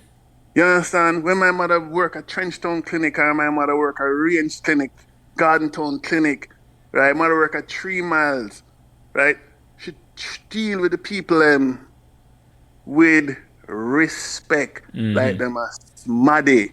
Yeah, them a smarty picnic too, yes. Yeah, man. But when she have to bad them up, she bad them up, you know. Yeah. You have to hold them accountable. One time my mother work at Comprehensive, you know. Right? She tell me too young, she tell and me the that's story. another slide report for the record. Comprehensive Yeah, man. clinic, yes. I'm Comprehensive Clinic. What the clinic now, we're specializing STIs, right? And for the record again, STI is sexually transmitted disease. Infection. Because upon you say, I am seeing them. Yeah, name of label and things of people like that. Yeah, man. But go ahead, Yeah, man. Hey, 2 things, you know. One story, me know for sure, and one me hear from she. So when me and my brother in New York, I listen to a song, I say I can pick Kid Ralph if him like Kid Ralph. I say, Kid Ralph? Oh, I know Kid Ralph. But how you know Kid Ralph? I say, listen, I know Kid Ralph. I say, listen, man. When I just after I have you and I working at Comprehensive Clinic, and they're calling out the prescription. So and so. Then I go, Ralph Brown, as this big strapping man come up to me, dispenser. Next time put my handle before my can. Don't say what that mean, mommy. She said, I must call him Mr. Ralph Brown. I clear off. Who are you? And the porter come up to me with him leave and say, dispenser? Don't talk to him so, ma'am. It's him named Kid Ralph, you know, ma'am. And you see like how he does have baby and fat and nice. And they hold it down, you know, ma'am. I say when him come back the next time, I said, Mr. Brown, please come quick. Shaggy will rate it. My mother joke at you, you know, because she said, listen, I overstepped. Another time, we go to the clinic with her in the summer. It's about 1977. Now I forget it. And a brother come in and say, the general call you. Boy, clear off. I was already thinking, boy, clear off. Man, come back again. You know. The general call you. What's generally talking about? Up at camp? Listen to me. Boy, clear off. Man, come back again and say, him say, you need for come and say, tell him must come talk to himself. But there, I played one like a match back scare and the whole, but half hour later, the whole comprehensive does get quiet. And brother come in on a bike. And the same man come with him. And to see the general here. And the man say, kind of Indianish looking brother. I'm saying, my van a West couldn't find a bad man a wear Clark's boot, diamond socks. Seeing? And them have on the bandland Ganzi. Buckets hat. And I'm saying, you don't know, see I mean him Starkey. You could have hear everybody go to my mother said, Anthony Tingle? What is this whole Starkey thing? What is this Starkey thing? Anthony, this is not you. This is not you, Anthony. Anthony, why did you give you the injection in the bottom? You used to cry? What is this whole general thing? No, call you. Come here, sweetheart. Come and talk to me. Not more. Well, a little thing happened and he needed to get some pills to clear up the situation. Yeah. And then my mother says, you know, you have to bring the girl. You know, you cannot come here by yourself. The man come back with one like a Christian looking girl poured up all on their neck. We know, so I just kidnap her and bring her coming. Yeah. But that is of my mother. Anthony, little Anthony, come here, sweetheart. Yeah. Come here, darling. Well, what up? Hold on. You realize, just I listen to you talk about your old lady, you know. I see where you get the stories them from, you know. I see why you're full of stories. With a mother like that. From Mama. Yeah, man. That's a while ago, you tell you. Mine a while ago, you know. So you can know what kind of person you talk to right now. Yeah. My mother, my greatest teacher, man. my mother, my greatest teacher, man, for real. Yeah. Hold on. Let me ask you something. Because you mentioned something and I don't want to gloss over it. You said Mrs. Laidlaw changed your life. What made her so special in terms of how? Because it looked like, you describe yourself a Meadowbrook, you know. And that's why I be concerned, you know. The one you had a bag wire fence, you know. Are you them that sing about, you know, the song, you know. You just can't serve for the bodyguard, you know. The steampunk song. It's like you don't want a bodyguard job at all. Because I say, who going bodyguard? So I'm going to give you a gate for all. I said, no. But I want a gate, you know. But Mrs. Laidlaw changed your life. Mrs. Laidlaw changed like Mrs. Laidlaw. She was, you see, my mother, you know, as much as I admire my mother from anything, but my mother, a very harsh woman, right? They say people know woman know who very soft and kind. I'm drawn to them. So Mrs. Laidlaw, you know, was a different kind of mommy. Colin, but Colin, if you just come to school on time, Colin, you know, Mrs. Laidlaw understood that my interest in literature was not just reading it, but I wanted to make it. The two different things, you know, right? You understand? We used to go to our house in the evenings because I tell you this, you know, Jelly, at a certain point when my mother is in the States, my mother can't work in the profession where she has, and she go to the States. And at the same time now, Jamaica get economically rough and thing. And she has send back money into to stretch. Yeah. You understand? And more time, you know, Mrs. Laidlaw could have just sense them kind of things there. Right? And because you're thinking this, you know, when I'm at Meadowbrook, I am middle class by birth. But the finances start getting working class and I go down. You understand? Lower than that, Yeah, man, I run out of gas, Jelly. We run out of gas. You understand? We run out of blow gas. And Mrs. Laidlaw, they sense that. You understand? So she just kind of just fold me into her family. Really? You understand? Yeah, man. And then the kind of acceptance of the unconventional person I am. That now make me just say, listen, you know, so I actually have a responsibility on the school's challenge team. It's not just to shut up some guys or guys like an extra. But I really have a duty for the team now. All right, I'm going at 100%. You start taking it serious. Yeah. I know that Colin is support. Because I did gravitate toward Mrs. Laidlaw, you know, just for the same reason, you know. She was never a teacher who embarrassed you for nothing at all, you know. No. She always go call you and talk to you in a ways like, yes. You know, she your mother, as they say, is a mother figure, you know. But she not talk to you in a disrespectful way at all. You always feel respected by her, you know. You're right about that, Colin. I remember that. Yeah, man. Jelly. Yeah, go ahead, Freddie. I'm late, but I try figure out Miss Laidlaw now because I know the name and everything. Yeah. But I never really encountered the individual. I know there's a Miss Laidlaw to read the news. As she say one man, Blossom Lady, she live and go JBC. But I'm going to tell you who her son name is. You haven't know her, man. Her son go for Calabar now, Darren. I want to go Woolmaz. Darren and Adrian. Adrian went to Woolmaz and let me play Sunlight when I play. Darren, they play on Calabar team. Well, that's after me. That's why I'm not taking. Yeah, maybe after you left. Right. Yeah. But that she said one read the news. Yes. Yeah, man. But you see the thing, you know, so Mrs. Laidlaw one day I'm at Calabash Festival down at St. Elizabeth. Mrs. Laidlaw came. Boy, I'm proud. My ball. I was the boy, Mrs. Laidlaw. Where's I want to come here? What? Drop on my ground and wet up my shoes. You know, that's one the event we get invited to by a partner, a Calabash, Kwame. You know Kwame? The great Kwame Dawes, man. Yeah, man. Yeah, man. I took over the JC cricket team from him, you know. Because Kwame used to go JC, sorry, yeah. Yeah, man. Yes. Before the cricket team, and when him leave, me start coach the team. Yeah. Because in fact, Kwame the coach, Jimmy Adams, when Jimmy Adams was at JC. Yeah, that Kwame used to coach him. Yeah. Wow. Yeah, man, the same Kwame Dawes, man, the great Kwame Dawes. Yeah, so Mrs. Laidlaw, come on here, your Calabash Festival. she just came as somebody in the audience and was just so proud of me and just healed me up and show, I just ball, Rasta, I just ball.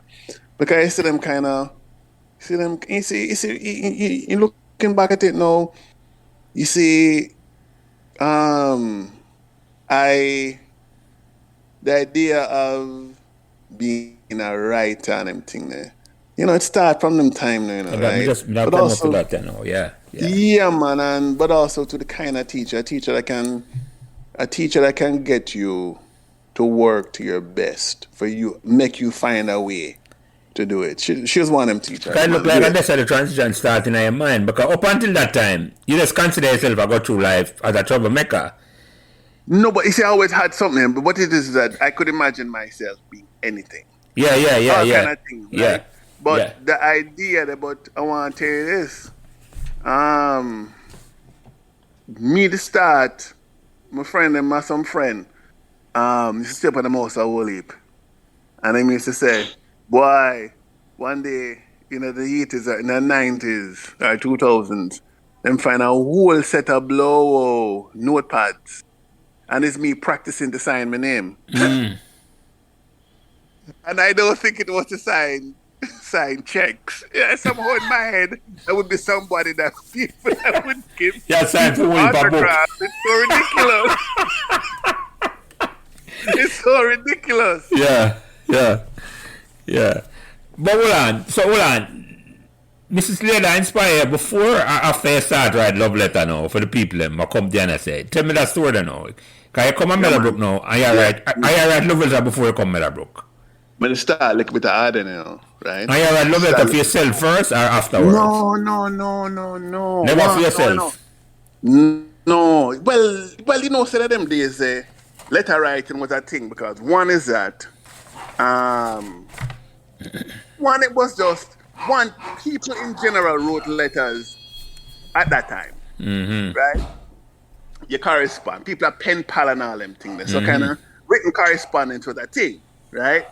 Also to know, remember say, any kind of love affair business, big people hear about it, they mash it up. And there was always this thing, who I give letter for care, who go with school, and you get back letter, all these of them kind of thing, they write letter, circulate letter, right? But one, no, and I see, as you mentioned earlier, I used to wear these thick glasses. I had bad vision very early. And because I had bad vision, I had bad hand-eye coordination. But guess what? I had good subject-verb agreement. That girl like used to kill a girl vibes. Then she get a letter from a man who can't spell. Or a letter from a man who can punctuate. Or a letter from a man where it just don't make no sense. So you have some man now who, you have certain man who them kind of confident, them kind of, they must know how to just call to a woman and girl and she come to them and talk. They must know how to do that. To them not feeling right. And you have some man now who them kind of need for do a different way for write and everything. But very often, again, girls are more, generally speaking, especially in those days, in that country, girls are generally speaking much more verbal than boys. Yeah, more literate, better writers. Yeah. Yeah, man, and how them use, yeah, man. So now, a man one day check me, show me a letter I was sent to a girl. I'm say, you can't send her that.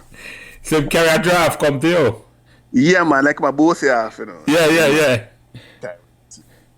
The man gave it classic. Hello, Marie. How keeping? I hope fine.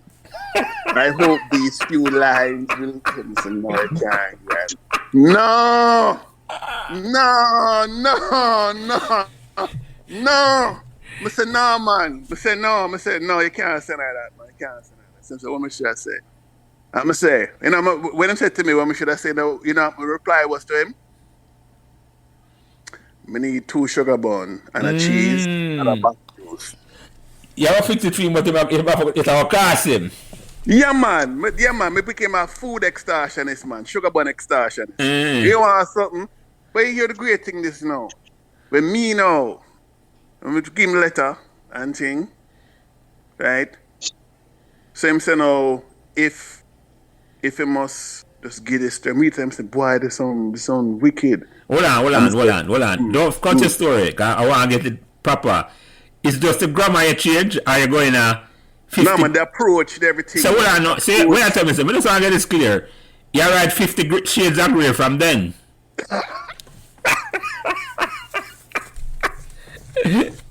No, Kelly,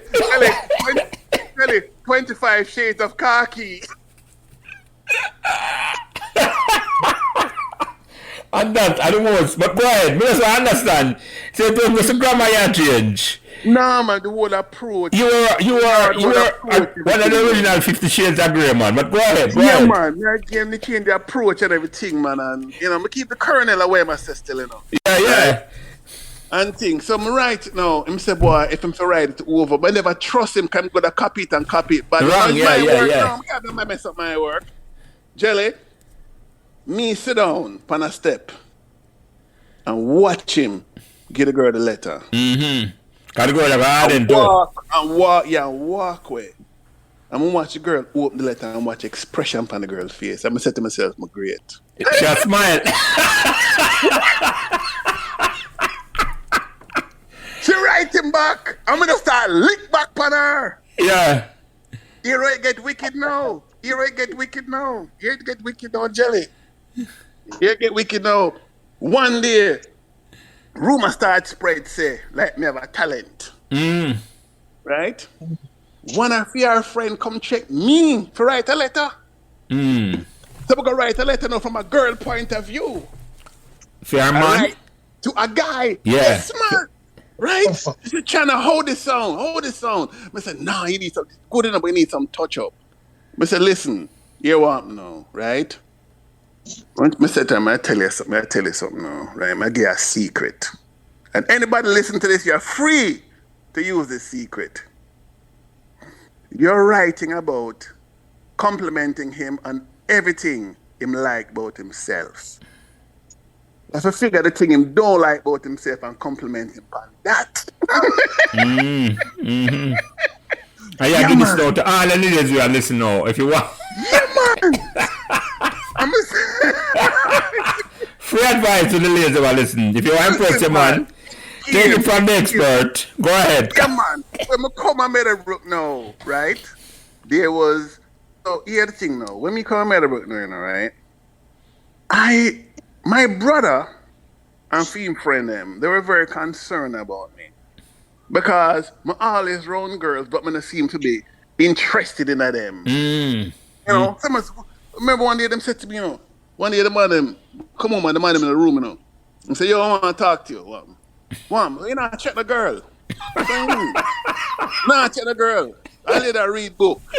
And them thing there, and you play around some liquor youth and thing. You not check the girl. I said, me have my one business, we not check the, hey, hear me now, man.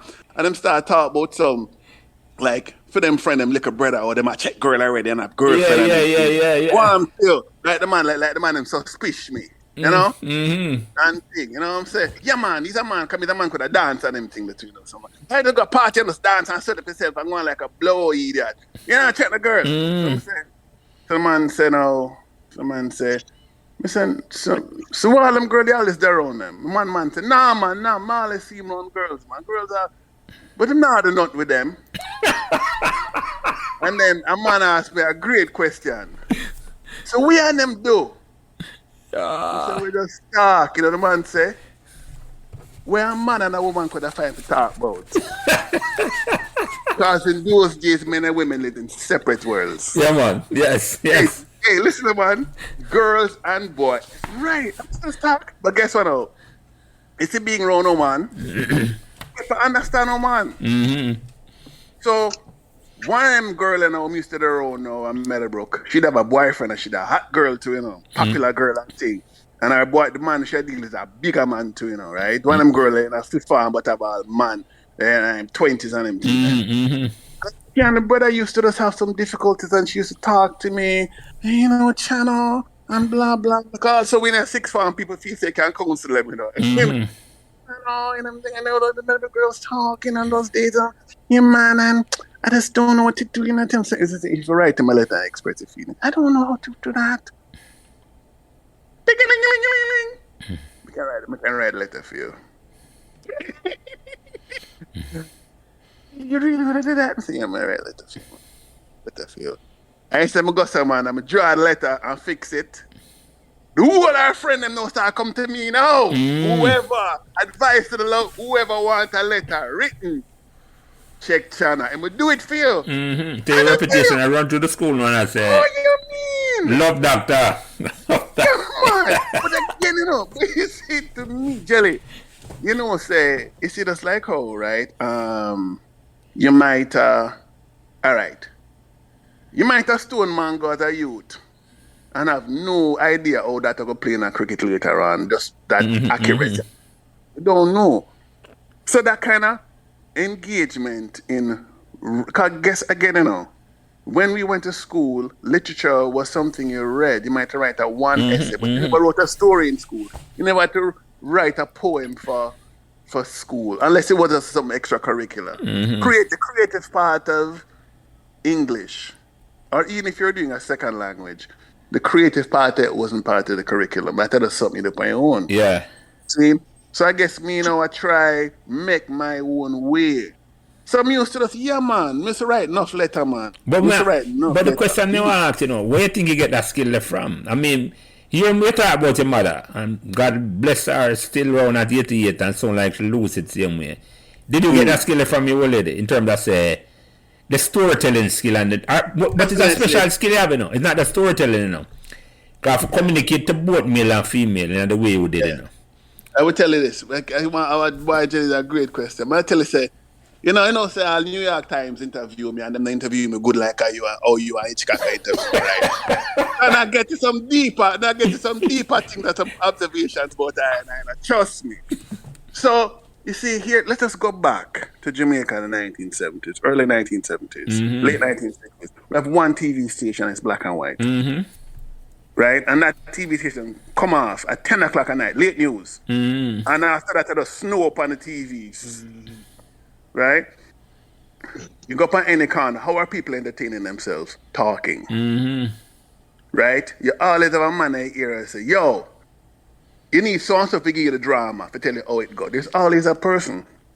Like how do that come tell you the drama at school, yes. Yeah, man, you see? So this is something that is in Jamaican culture that come from African oral traditions. Yeah. And also they get supported by Irish and Scottish oral traditions as well.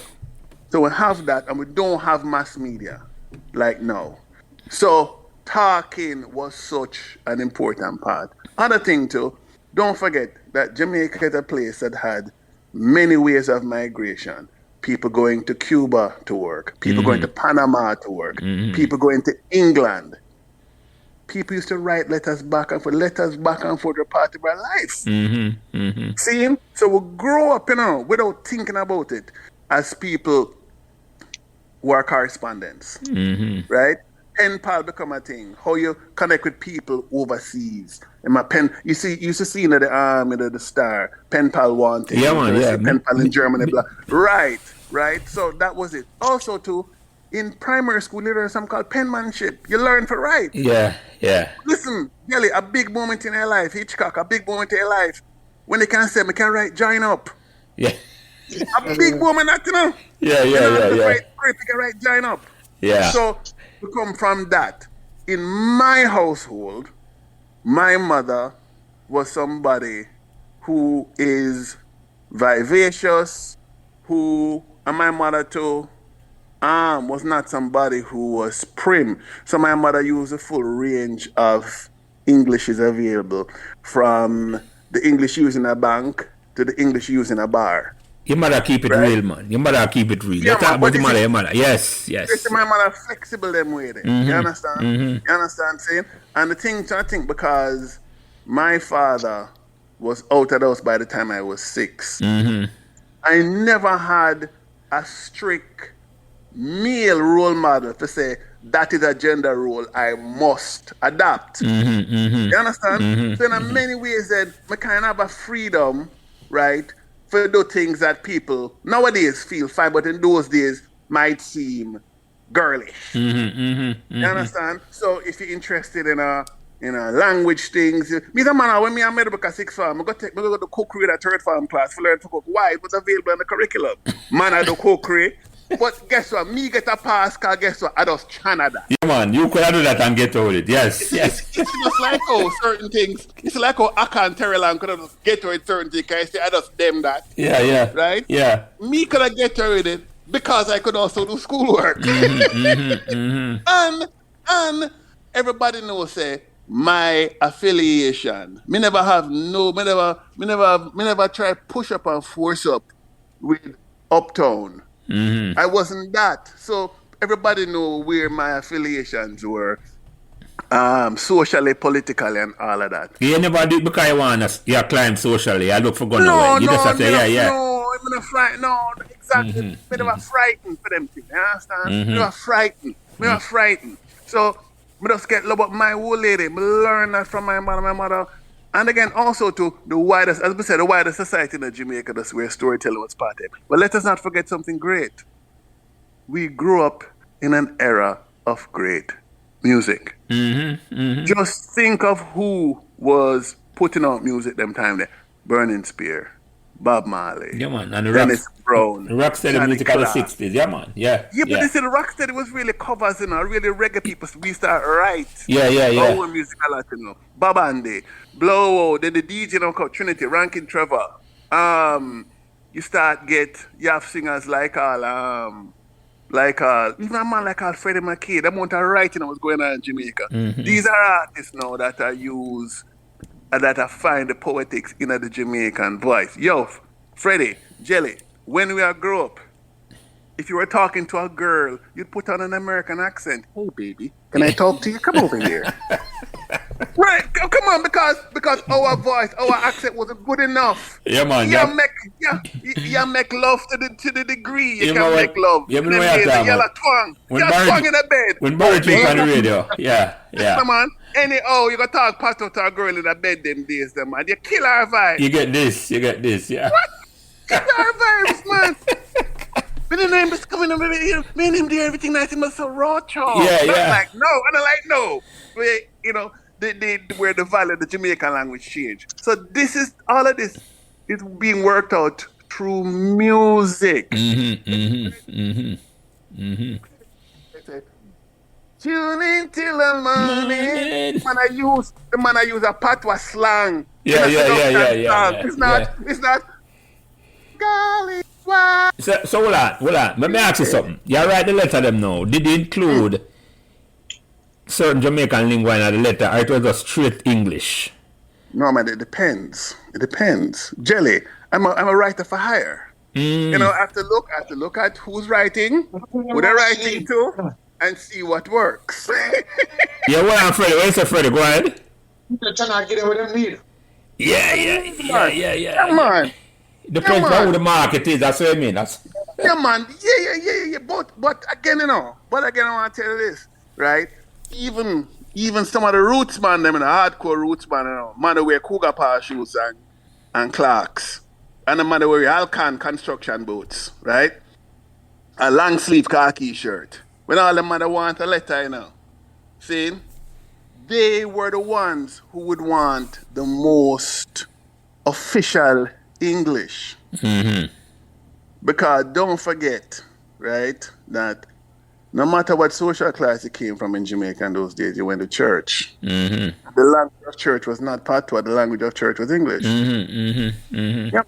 And so there's a way in which people wanted to speak up. In fact, the person at Cherry Gardens would have more likely use patois in a love letter because them now none to lose. Him have the latitude to do that. Yes. You understand? Yeah.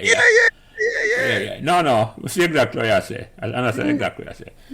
Well, Andy, before I come up to why you became a professional writer, I want to ask you something more about Meadowbrook. I mentioned you say you have an older sister from Meadowbrook, and believe it or not, your sister name. Now, my sister who went to Meadowbrook have the same name like her sister. My sister who got Meadowbrook name was Claudette too. Oh.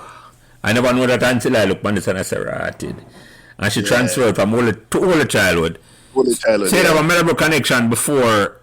Before that, yeah, man. Yeah. And then there were some. My mother had a friend, Nurse Hansen. And Nurse Hansen's kids were like my sister's age. My sister's 7 years older than me. They went to Meadowbrook, right?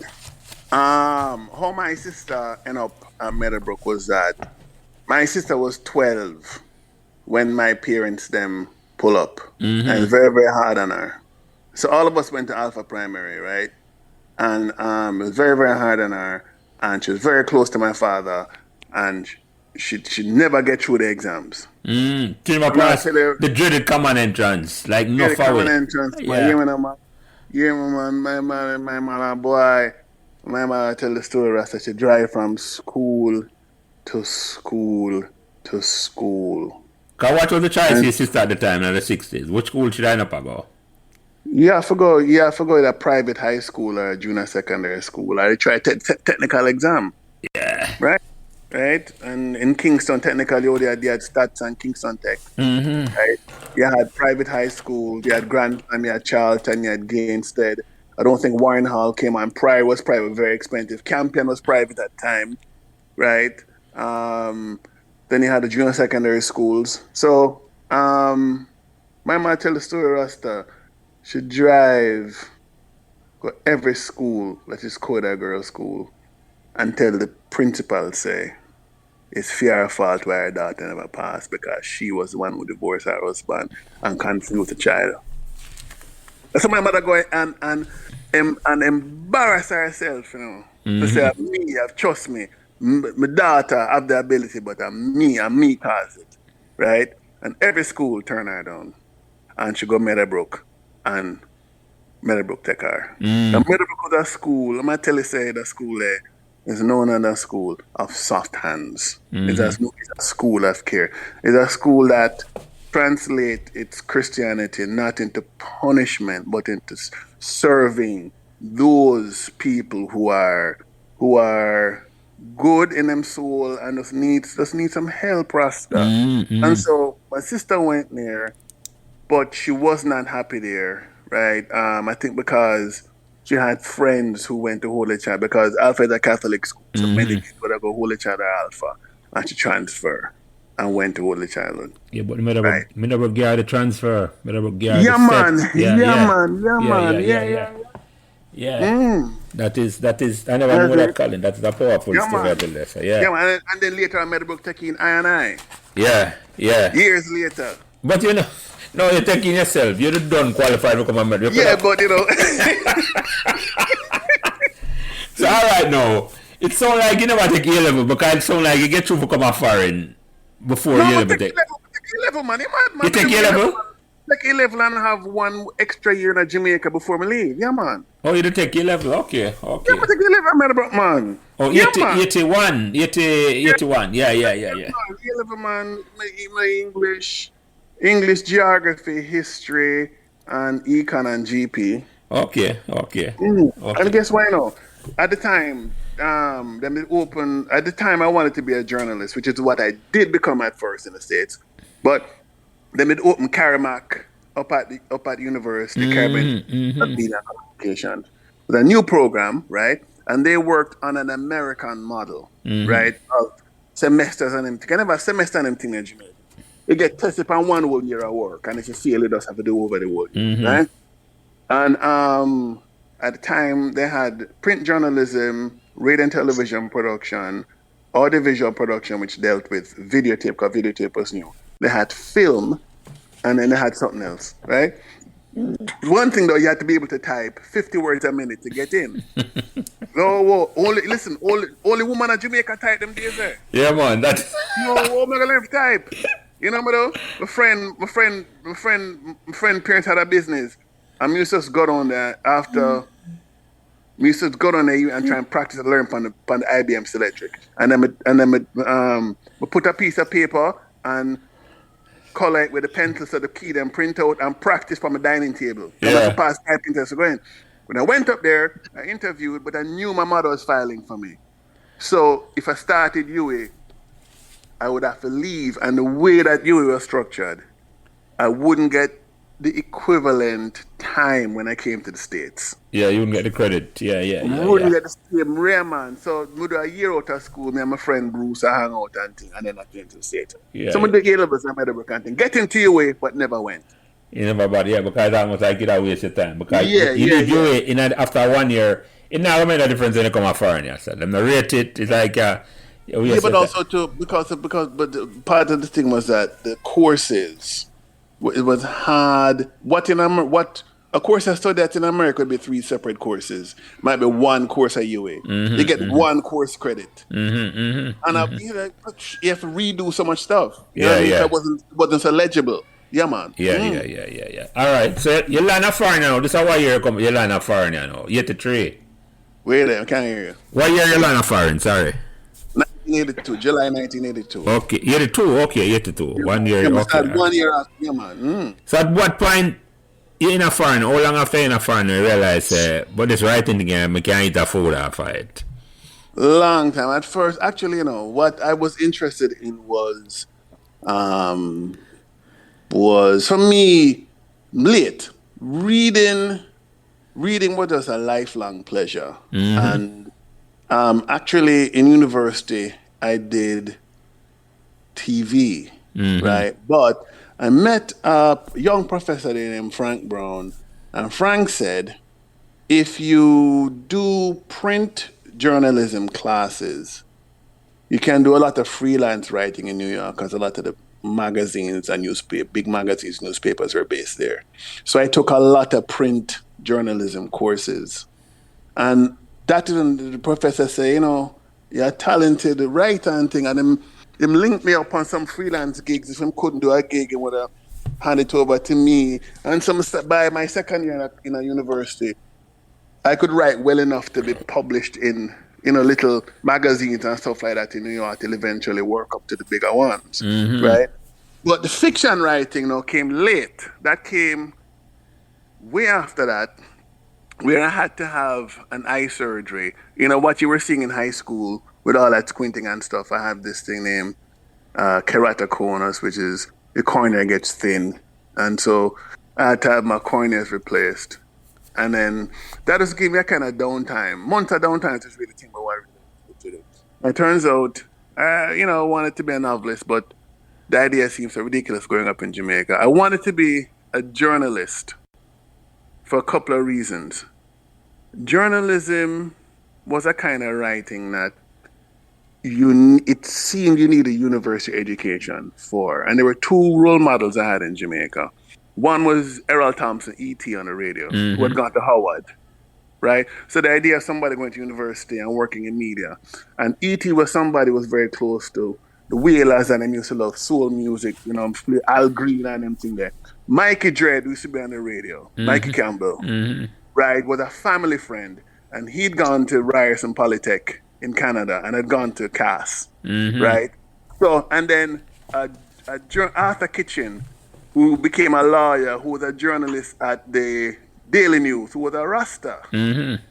So them man, there was a role model for I said, blow. So this thing in the media seemed to be a place where, because again, I had no practical skills. So university education, I just had to keep doing more and more education because I can't do nothing. I can't fix car, I can't mix smart, I can't do nothing.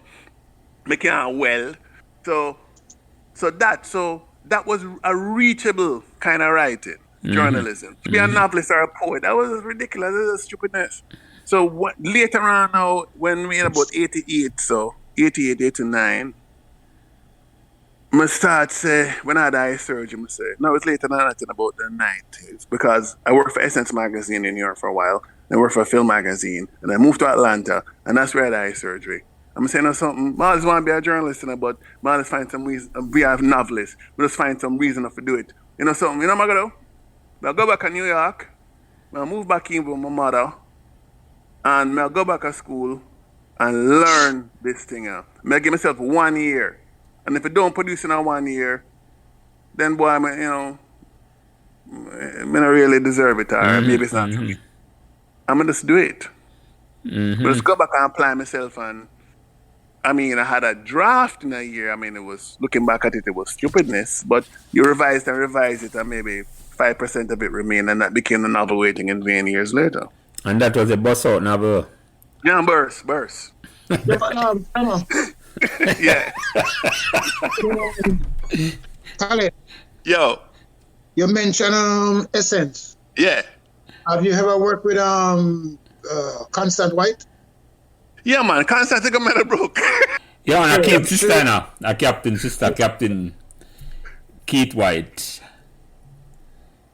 You never know. It was before for us. No, man, she was at school and I was here, Freddie. When I went there, she was like in fifth farm. Or yeah, man. She was my fourth farm prefect. Right, so you remember, Right. she was there at school. Yeah.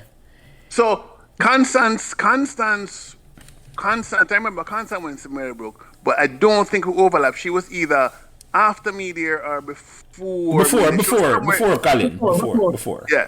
If you come at 6 arms, she's long gone. Because she was... I talk at Essence. Oh, at Essence. Okay. Right? We might have overlapped for a little bit, but I knew of her at Essence when he's a big man. I realized we might have overlapped there. Yeah, man. I mean, Constance a big superstar in a journalism and especially in the fashion journalism and arts and culture. I mean, she's a monster, you know? So, when Waiting in Vain bust out, you know, how that make you feel in terms of sorority? And even the title of the book, me sorority, this man I write like it's Bob Marley with a pen, I write Bob Marley song. How that make you feel? It give recognition a certain way, you know. I feel good enough because the other thing is that we used to look upon it and we used to read books and that's it, I'm a lifelong reader, right? I mean, just say, boy, writing a book must be either really hard or really easy. It must be really hard. These are people that do it so long and this are all them can do. I must be easy where anybody can get a book published because this them are published, right? Right? But the more you do it, the more you realize how hard it is and also how much luck it takes. And you know, guess what? Because I did not know how long the odds were, I tried it. If I knew, I wouldn't have attempted it. You see what I say? I just feel say, oh, if me write a book good enough to get published, I expect. I mean, I was ridiculous, right? But it's the optimism of the immigrant, right? And it's just me myself as a ridiculous person from a long time. I'm just going to tell you. It's like I say, but in them business lane, I'm tell you and I tell you, say they are against it. You them look up that at all, you say, well, I'm going to just do this, you know. Yeah, man. But it's a thing too. Why call not Waiting in Vain? Because I'm so much of my literary education comes from reggae, right? And what I mean is that reggae for me was this model of storytelling that a reggae song, a reggae album, right, can be at once comedic, tragic, philosophical, political, religious, absurd, dramatic, with no contradiction. A man like Bob Marley can sing a song like Mr. Brown about, you know, a junk crop on a coffin, right? And can sing a song like Burning and Looting. Can sing a love song, like Waiting in Vain. My soul or Waiting in Vain. But can sing a song like a deeply political song like Crazy Ball. Yeah, man, you understand? So that range, the emotional range, I can't want to tell you this, you know, right? You know, Louise Bennett is a huge figure in Jamaica, and for many good reasons. But here the thing is this. Miss Lou was a middle-class brown woman who would come out and speak in very middle-class English. And now I'm going to do a poem in the Jamaican and it was for comedy only. Yeah. Miss Lou elevate patois, but you put in a corner for broad comedy. What the word I'm using just is like, no me never said, it's like when people dress up minstrel, it's like there's an element of that. There's a way in which it comes very close to that. Yeah. You understand? Yeah. She had the tie head and the whole thing and you understand? But she never really come from the class at all, no. No, but she's a folklorist and all of that. Yeah, respect her, nah, this or none. You just say, but it's complicated. Yeah. The people who use it, like Bob Marley, use that language every day. Yeah, man. You understand? Burning Spear use that language every day. When Baba talk to an interviewer, man, remember the interview never will be. Never really have to ask about 3 or 4 times when him say, because Bob not changing lingua. Bob not talking nothing but just like how we are talking. No, exactly. Right. But also too, you see, not everybody who talk patois has found the art in patois. The man they find the art in a patois. Right? You look on so for me, right? Listen. Okay, you can go to school and you can hear, or you can look on the money in your pocket and say Paul Bogle and George William Gordon. And you can listen to Third World's 96 Degrees in the Shade. And one of them brings that story to life. Right? Said it was 96 degrees in the shade, 10,000 soldiers on parade. Taking I and I to see the big fat boy sent from overseas, the Queen's employ. Excellency, before you I come with my representation. I know where I'm coming from. You call me on the loose, fighting to be free, and you show me a noose under cotton tree. See? Entertainment for you, martyrdom for me. At this level, when Burning Spear said, do you remember the days of slavery? Whole thing. And the big fat hole, we usually pull it, we must pull it with shackles around our neck. And the man I say, you're going like, you don't remember say slavery was just way there. People, wake up. See? But again, them same man there, listen, you in our party, guess what? Days of slavery I play, and guess where though? You're dubbing in one corner against a speaker box. It's not something I allow you for mix, no. What I'm saying, what the lyric is saying and what the beat is saying is 2 different things. Yeah. So that to me is an interesting tension and contradiction. I can write a novel that can entertain you but can deal with the deeper stuff at the same time. That model they come from reggae. Don't forget how reggae is made, you know. They make the rhythm first and then put the lyric. If the rhythm now work, which is why when they go dub-wise, it is exciting because sometimes you have some song where hit. The dub hit before the song pan it. For example, Shankai Shek. Shankai Shek, when Shankai Shek drop in a dance, it's an instrumental. Yeah. Right, Stalag 17. Ring the alarm, hit for Stalag. Ring the alarm. After Stalag hit as a dub. Yeah. You know what I'm saying? Right? See? I look pan thing there, next big rhythm again. The next big, the slang thing rhythm. Slim, yeah. But think about it now, right? You have the A side and the B side was the dub. Yeah, man. No lyrics at all on that, man. And what the dub means for it means for press pan wall. Dub is the press pan when they put on. Yeah, man, I remember that. You talk with them. You can listen to all that song. You can listen to all that song where say 10,000 man get shot by a police and the dub. When the dub come over, you hug up your girl for the dub. Yeah, man. Yeah. You see me I say? Yeah. Apart we leave out about the reggae too. Reggae deal with erotics. Reggae it's deal with sex a lot. Yeah. It's not said, the sound of it. You understand me I say? So my thing now is that in the same way in which American writers draw inspiration from rock and roll or from jazz or from blues, or European writers draw from classical music for them structures, X, Y, Z. My thing was this, what is it in reggae that is bigger than just music? There's something in reggae that is bigger than just music, that is an overall larger aesthetic that they can use for other things and adapt me though. So in tribute. Hello? I am that Freddie. Tribute to the artist. Sorry, me. And tribute to the artist that mean the most to me. Sorry. And tribute to the artist that mean the most to me. My name is never waiting in vain. Yeah. Yeah. Got a novel there, you know. It's on the surface it's a love story, but a lot of what the novel deal with is immigration, it deal with class difference, it deal with race, color shadism in Jamaica. Yeah. It deal with all them things all at once. Like a reggae song. Everything on one album. Yeah. It's not just all of them class issues there where it's like you're just in a fiction, but it's in an authentic way. It's like You know, what about nothing at all. That's what I mean. That's what I mean. Tell if me can write a novel that is quarter as good, sorry, that is 1/10 as good as the best reggae albums, I'll feel proud of myself. Yeah. Because the heights where reggae did reach, when upon a level just hey, listen to the lyric here. This morning I woke up in a curfew. Oh God, I was a prisoner too. Did not recognize the faces standing over me. They were all dressed in uniform to brutality. How many rivers do we have to cross before we can talk to the boss? Yeah. All that we've got, I think we have lost. We must have really paid the cost. That's why we're going to be burning and looting tonight. Well, Not just run up and down a bundle things. No. You have a reason. Hold on. You said something very important, you know. You said reggae reach heights. And it's like, implies it never moved from the height there.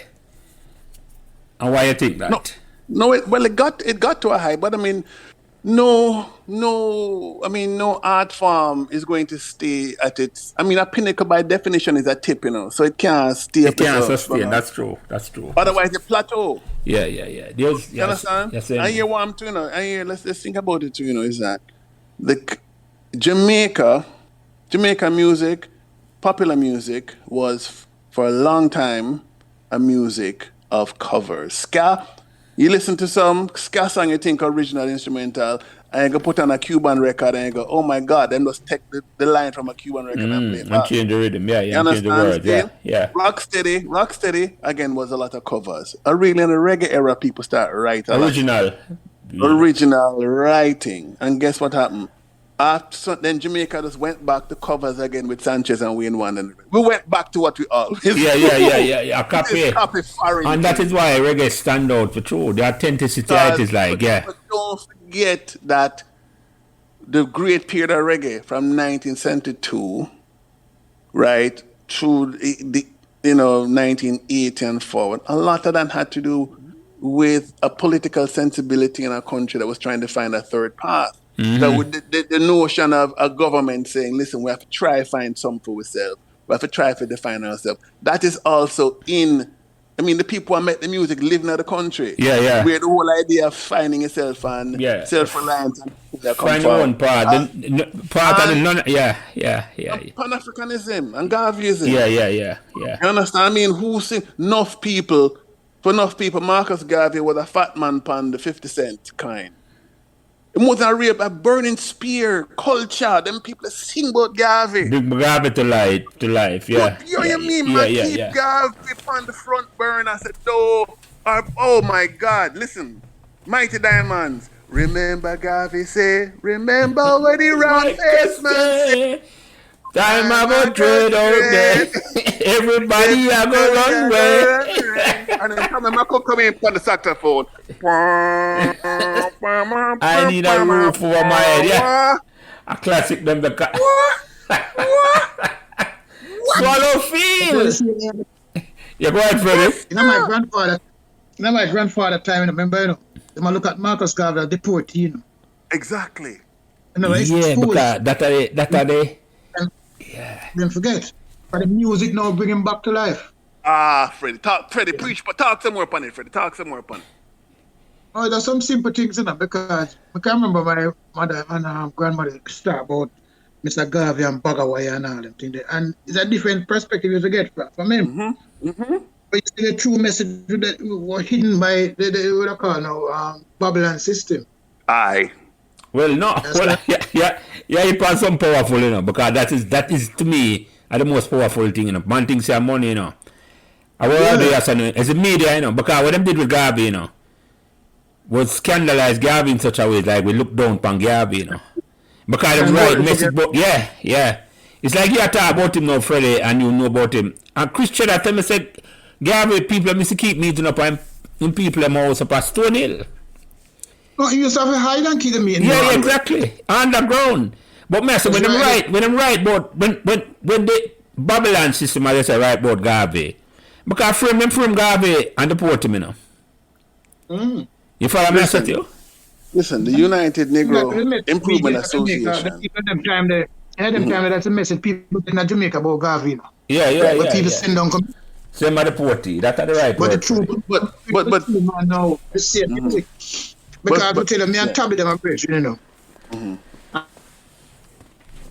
Yeah. And sometimes we don't Saturday morning time.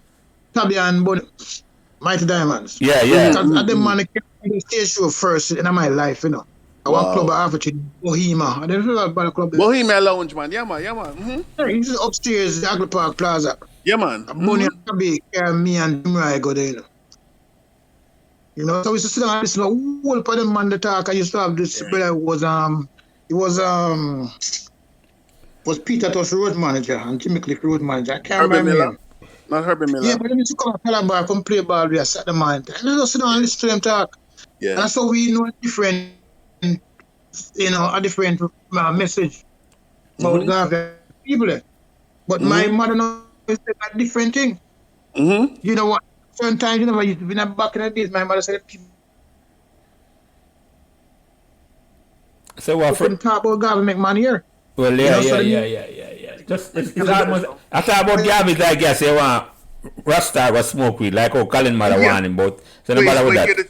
But hear the thing, here's him with Garvey now. See, you know who were one of Garvey's biggest. Remember, Freddie. Yeah, go ahead, Freddie. No, I'm just remember the Pan African Secretariat that they used to have. Yeah, man. Frederick Francis was part of that. Yeah. Francis and them in there. As I tell last time, so I used to mix with them. Pilot Francis thing. Yeah. War Francis land. Yeah, and you know, I used to play competition Pan African Secretariat, and then people start link even that to the with WP. Yeah. At the time. Yeah, that's what I bring it up. Thing so it start come back. Same old time thing when them lick against Garvey and things. Right. But you see, Freddie. But that's the music keep it going. Exactly. You see, this is the thing, you know, because a lot of people, right, who never had history books at home, the music kept Africa on the front burner. Listen, I want to share something. You see, Garvey, you know, I mean, one of the persons who opposed Garvey most in Jamaica is Norman Manley. Because Garvey was a dark-skinned it wasn't somebody from the gentry. It was somebody who was a tradesman. Garvey was a printer. He believed in a business. He believed in a self-reliance, and he had no ambition of being accepted by the brown skin class, by proper society, so to speak. You understand? So the funny thing is this, you know, is that when Garvey comes back, right, it's like see there him fail. Like Garvey was a man in the dream too big. See if he dream too big, see they fail. That's about But you want no, you see again the music. You remember earlier in the conversation we were saying that one of the worst things somebody could tell you when you grew up in high school, say go on like a girl, right? And no disrespect to women, I said that I was quoting what language. One of the worst things somebody could say to you, black and favor African. Think about that. Say you favor African was an insult. Then that's why Butcher could have singing Browning song and it become number one. But pause on that little bit. A country that is 95% African. Somewhere we had those different kind of African mix up. Yeah. Right? See? But look, but listen, but even Major Mackerel, he looks down and you not get Azul or your favorite Shaka Zulu. Yeah, Shaka Zulu, the mean African king. Yeah. People would have said about a woman, you know, she dark but she good looking. Yeah. But or guess the next one was this, like a Rex Zettelford, him black in her but him intelligent. Blackboard. It's always a blackboard. You're right, Colin. It's not never hand. It's butt. Hold on. Let me ask you something. Because something that come up here now. I'm going to think about it before until it come up in our mind now. Why is it that in that period there, and 10 years after independence, a set of musicians did roll on upon the message of Garvey and the message I say, Black Power message, and put it in the right terms, where a man them just say, because it came out in the music, it come out in a Bob music, it come out in a...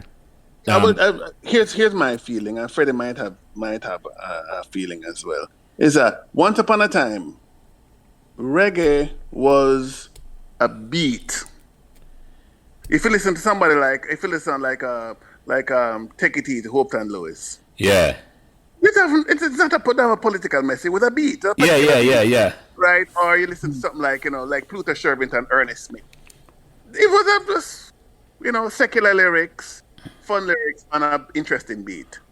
But at some point, many of the people who had converted to Rastafari, right, joined with music. How many people in music converted to Rasta? So one know is that the content of the music, because don't forget, right, that even people like Dan Drum and Tommy McCook, them used to go with Count Ozzy up in a Warwicker. So the man that was involved, but them have to be secret because soldier and police used to go up a Warwicker Hill and broke you up. You understand? Simply. Remember say, we come from a time where police if you start comb something like all me, would I take an iron comb and comb out your head, if them arrest faster, them cut off your locks. If you had locks, you were expelled from school. If you had locks, ever job, them fired from your job. Don't forget, Jamaica was an anti-black country. Don't forget that. Jamaica used to be an anti-black country. Yeah. You understand? If you have a certain complexion, you couldn't fly here in Jamaica. You couldn't work in a bank. You couldn't work in a hotel in the front desk if you have a certain complexion. Come on, let us. So we have come up in them time and see them change there. So you always had. Remember, say you have Sam Brown. You always had these folk intellectuals, Mortimer Planner, them people they are philosophers. We never used to respect them as philosophers, but them people who was philosophers, so the man they are working on the community level. And then you get a government that comes in and says, we have to find our way. As a Jamaican people, we have to be self-reliant. We are not for sale. Right. So the whole country, the whole world are changing, the formerly colonized countries all the way involved now in this project of how can we find our way between be anti-colonialists, but find our way between Russia and America. The non-aligned movement, yeah. All that can happen. Yeah. See? And you still had also, to hear the next thing too, Jamaican people had good ears because everybody went to church and knew how to sing from a hymn book. So them could have tell when you can't sing, everybody could have sing. You understand what I say? Yeah. You understand? Yeah. Now, many people don't know if a song is good or not. They must like it. Yeah, so that's really, yeah. Work All to work together. Yeah. The message. Freddie, what you thoughts on it, Freddie? No, I agree totally on. Because as I say, in fact, it was a last message brought back by mostly the reggae artists. Because as I said, the music became message music after a while. Yeah, man. You started listening to message more than anything else. Hey, Freddie. But here the thing is, the message music, but they still a rub up to it. It's not just you're right. You don't lose nothing. No. Hey, one of the wickedest song, one of the simplest lyrics, but uses a poetic device of repetition so great. Burning Spear. My whole great grandfather, greater grandfather, he's black. Yes, he's black. Yo, that was so emphatic. Your mother hear you play that, your mother concerned. Why am I say the blacks so hard? Why am I to emphasize the black so much? Why am I to go back so far in the history? Yeah. And your mother black too, but she make your mother want to move up in society. She be careful, calm down, hey. Yeah. Right? by the time that get established now, okay, fine. When my mother see a Bob Marley on TV, you know, our Big Youth, cause Big Youth was really the flashy locks. Yeah. Time start up that plenty, you know. You know, my mother said, that's the ganja talking in him, and I say, ganja? That's the ganja. That's ganja. Hey, Freddie, you know what was one of the, hey, you want to panic in a Jamaican household? Christmas come. Mm-hmm. Okay, Christmas come, let's say Boxing Day come, and your mother say, a family friend, Merle, you know that? Christmas, Freddie said he didn't want any ham. A Rasta, she think you're turning up. He said, Freddie want some ham? Give him to me now. Oh, mommy, I don't want any ham. I said, what the emphasize? I like that. Because I don't want any mommy. I don't want any. What? Concern. Yeah, man. Because China, may I tell you, Jerry, a man rushed me one time with a machete, you know. Mm-hmm. And I have to make a big escape. Mm-hmm. So my mother come now, and me I try to explain to her what really happened. And me go start to say that with I.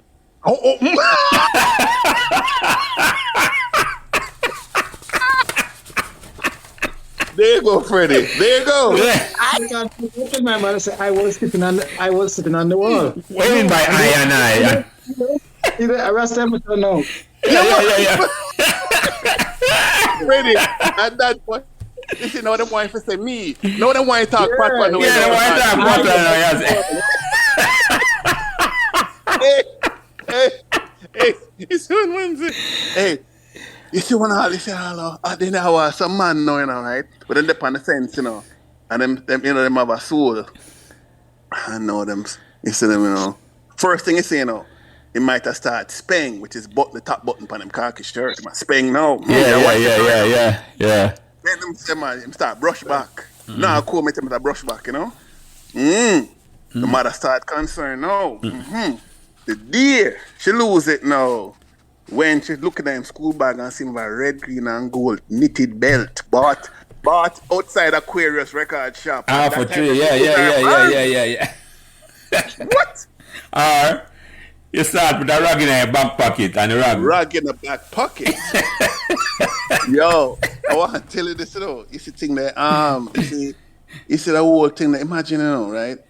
Say the whole thing of Rasta was so frightening. You know what I mean? If you say, you remember we used to laugh at a Rasta if you see you had a drink called a D&G soda or a holiday or I give some, I take it back, pick of the past. Diamond imported a liquid foods drinks, bright and orange. Yeah, man, that was. And you see, I dread, you know, you have a man in the neighborhood, his name is Leighton, but him changed. He said, Leighton, where I drink? My name Leighton, and my name I Shula. All right, I Shula, where I drink?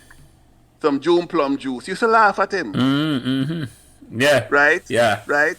When Rasta say, no, man, if a physically fit, for mentally fit, you know. Yeah. Everybody laugh. No, we see them walk the hill up a barbecue. Well, you know, I was watching Dr. Oz on TV, you know, he said, you know, I must cut down on the meat and go mostly vegan and mental health and physical health. But when Rasta tell you, because anything that come from the working class or from blackness, we used to laugh at, mock or reject. Funky reggae party, Bob Marley said, rejected by society, treated with indignity. Yeah. Yeah. That's how it was. Yeah. Well, I'm calling. Let me ask you something because I don't want to time run out one way and me not ask you about. We're not time now run out. All right, good. Calabash. Yeah. What inspired you for the Calabash? And you link up back. You did Calabash with Kwame, right? Kwame that and Justin Hensel, yeah man. So what inspired you? Was your inspiration or it was a group? Yeah man. So here what happened now. Me and Kwame grew up at Jamaica same time and they never know each other. Now Kwame then JC, me down the road then. Kwame in a cadet, me in a cadet, we go up on camps together, same. Him just never go to camp, me never go to camp with him, blah, blah, blah. Me link up in the States through writing. A brother went to a festival, a brother that I knew, and so I meet a brother named Kwame does. Me just think that Kwame would have show off in a camp with JC and his father was never dancing. Me just remember seeing a big splash by him in the newspaper before me leave Jamaica. Kwame does playwright to you. So I know say I'm ready and show off, you know. Just no. Some say meet him, I'm stay, man. The brother say him all right. I say, hey, next time I talk to him on the phone conference, me and Kwame start talk on the phone 3-way. And the funny thing was that the brother who link us came to the States at about 8 years old. So him couldn't maintain a conversation in a pattern for more than 5 minutes. And as the conversation turned in a pattern, me and Kwame just tech. And we just became friends. So Kwame was teaching in England, right? And when my book come out, I go with him. Kwame and I started doing these writing workshops of Black writers and Asian writers in London because they were not a part of the white literary English establishment. So me and Kwame used to go gigs with Kwame and say, yo, we do all them gigs in England and teach all them workshop. And we just start talk about, first of all, we talk about reggae because that's how me and Kwame used to do. Talk about reggae and play. You know, they give me a box hand. Where you pull your hand together and man box here and then move your hand up and down. Two big men play that thing up on trains in England. Box hand, right? And I talk about reggae, right? And then we're saying something. We should have something in Jamaica. Yeah, man, I would have started fantasizing how it would have been. Yeah, man, I would have done this and I would have done that and would have done different and blah, blah, blah. And then I came to Jamaica because a book club from Chicago wanted to come to Jamaica as a group because they read a novel Waiting in Vain. I contacted the tourist board. The tourist board contacted me. The tourist board said, I will tell them, say, yeah, them can get me. And then them contact me and them say, I will come out on a certain condition. Them say, what? I said, tell you what. I will forego my usual fee, appearance fee. Instead of paying me an appearance fee, I want you to organize for me a writing workshop for writers in Jamaica. You have a conference room. You must have can organize that. I will do that as my pay. And then go to Montego Bay and appear for the tourists and sign their books and blah, blah, blah. That's what I did. When I did that, now I got a sense of where literature was on the ground in Jamaica. Then I got back with some people. I'm going to come back and say, Kwame, you know something? You know some more people in Jamaica, as we thought more people in Jamaica interested in writing, they must have the venue. And then I met Justine, and Justine's family owns Jake's Hotel. So that's where we just link up. And I said, we never do this thing out. Because guess what? A lucky, and us bowl, white work. I'm not the most talented. But I say it shouldn't have to be that difficult for somebody. For somebody in Jamaica who have language talent will go into music. They must draw that card. Them know where to go. Them have models of success, X, Y, Z. So my thing was, how can we look what made music successful? Let's do the same thing with literature. And that's what we did. And it became world famous. But more than that, more than being world famous, it became locally relevant in that small community at Treasure Beach. And it became relevant in the island of Jamaica and in the Caribbean. So it was international, regional, national, and local all at the same time. And everything at Calabash, free and open to the public, never charge a dime, one day. Passion is the only price of entry. And to have created whole heap of writers. It's still going on.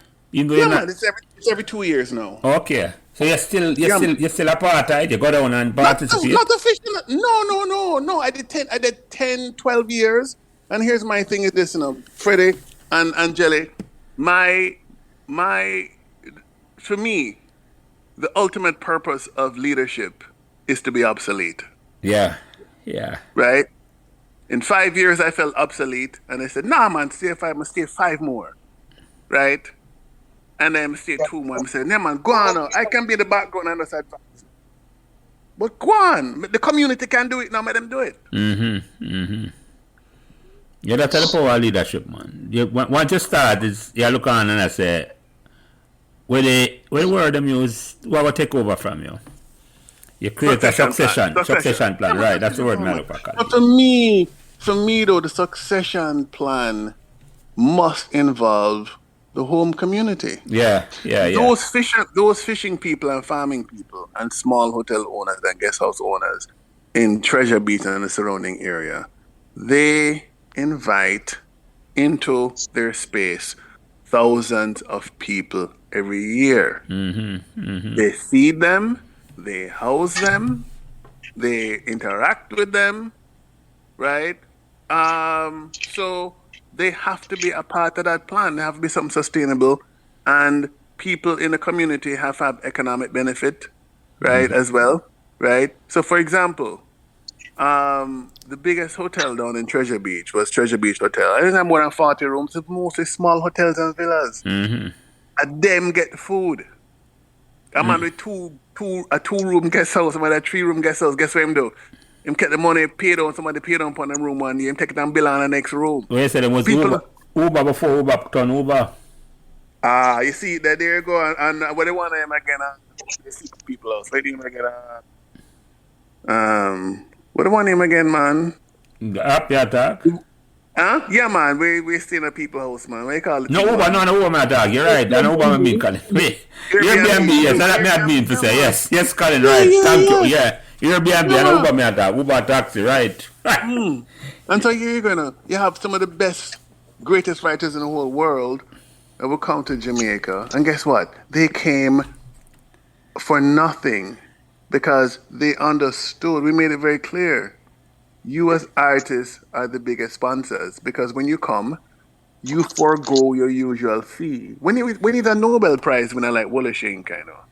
If you appear anyway, I get like $80,000, you know. Just to turn up, you know. When the money come to Jamaica for nothing, when we pay their way, we put them up nicely, we give them gifts, but they understand themselves as sponsors. It brings them back. It brings them back to the time when they can engage a reader. Listen, very few writers in the world ever read to 5,000 people at once. Yeah. And when I say 5,000 people, I mean, now forget the great writer, Dion Brand, from Trinidad and Grenada, but lives in Canada. She's on the stage, and some little picnic in the background of the bay, and I'm at the play, and she says, you know why these things are important for black people? So that those little girls down there will see this as ordinary and everyday. Yeah. We have to have these things. Yeah. Yeah. And it touch them real life, not online, but that touch a community, yes. Oh, you mean, man? Yeah. Listen, we're on the VIP section. No. Anybody can sit down anyway. You see the fisherman sit down next to the head of Grace Kennedy. See him next side and side. Yeah. Seen? Yeah. And to me, Rasta, that is ground nation. You see, you take the Rasta principle of ground nation. It's almost and like you can apply that. Sure. We are talking about it's almost like when you could have walked up a Warp Road and go talk to Bob because it was. Yeah. That's how open it was. Yes. Let's get some look on it and say. Tell you what, if you take the spirit of reggae and translate it into a literary experience, listen, Bob Marley say. When you hear a Bob Marley record, you know, it was mixed as to the level of anything by the Rolling Stones, you know. He must have played different music. He not change the quality. He must work out nationally. In all of the technical aspects. You know what people would say about Calabash who come from overseas? The thing that would touch my heart the most is the best organized festival I've ever been to. My thing is this: if you have a Jamaican personality but a Swedish center organization, you're good. A Swedish or a Swiss center organization. Yeah. No. I hear somebody say different. Yes. You need. We can't get a personality, Colin, but you need somebody to help you out. That is. The first year, we start 7:30, right? And 7:00, nobody was there. And them say, Colin, should start 8. I said, no, don't train people to be late. Yeah. Don't train them. Man come 8:00. I said, things start already. Then I said 7:30. Yeah. It's 8:00. Didn't you say 7:30? Yeah. Start already 7:30. Yeah, man. So after that, people just start come pan time. Yeah. Pan time. Hold on, I have to mention this now because I can't make it come on. I'm going to mention, say, you're a well-known lecturer and you call yourself a teacher because you're deliberately true to your farm. You're a teacher. Yeah. But you're a teacher at elite Ivy League school. Yeah. Where Brown University. Yes. And let me ask you this, though. I have to ask this question. Do you talk to the Ivy League student the same way I talk to we, on this podcast? Just like this. Yeah, man. Just like this. That's what I'm come to class for. Yeah, man. Because he's my thing of this, Listen. I presume the international. See? And my thing is this, is that is that there are different Englishes. There are many Englishes. Somebody who come from Texas, born in Texas, don't sound like somebody born in Boston. Them are Englishes. And people even from different parts of Texas sound even different. See? What reggae and Jamaica and that period in the 70s has allowed me to do is to walk through the world with complete confidence. Confidence. And seeing, no, you know, as Junior Reid saying, no man no rough, no tough, no man no bad, no man. The whole way I see him, people. One blood, So, one blood. Yeah, man, one blood, yeah, man. So Yeah, as a professor, Brown's Ivy League school. There are only 8 Ivy League schools: Harvard, Princeton, Yale, blah blah blah. That don't frighten me. I want to tell you something, you know. You remind me of something. I said about Calabash coming to Jamaica at that time, but I missed something. I came while on that trip. I was did Smile Jamaica in the morning. I'm a brother Mikey Bennett, a recording studio in Vineyard Town. I'm going to go drive and check Mikey. I ain't no say, as I drive to Vineyard Town, me hear somebody call out. I never know, you know, I'm driving and going. But then Mikey place about 2 minutes in the yard. I'm going to see a Ras run come in. Mr. Channer, I never call to you, sir. You know, some hear something. Mr. Roots, you know, some hear somebody call up if I don't have me. I say, yeah, man. I see you on the TV, though. I say, I have to meet that man, yeah. I have to meet that man, you know. I'm going to sit down for my gate, call me on my meditation. I'm going to say, oh, I'm going to meet this man and you that drive past same time. The man say, he wrote a book. The book, and him just never know what to do with it, and him see me on the TV. As a Jamaican write a book, him say him never really knows that Jamaican people do them thing there. Him write a book. Saying, so I have the book in him, I don't know. Right? The book is about 600 pages handwritten. So I say, I have the book, so you must see the book. Jamaica great, you know. So I read it, man, say, no, Mr. Channer, I can write kind of crap too, still, you know. But I can't act it out for you.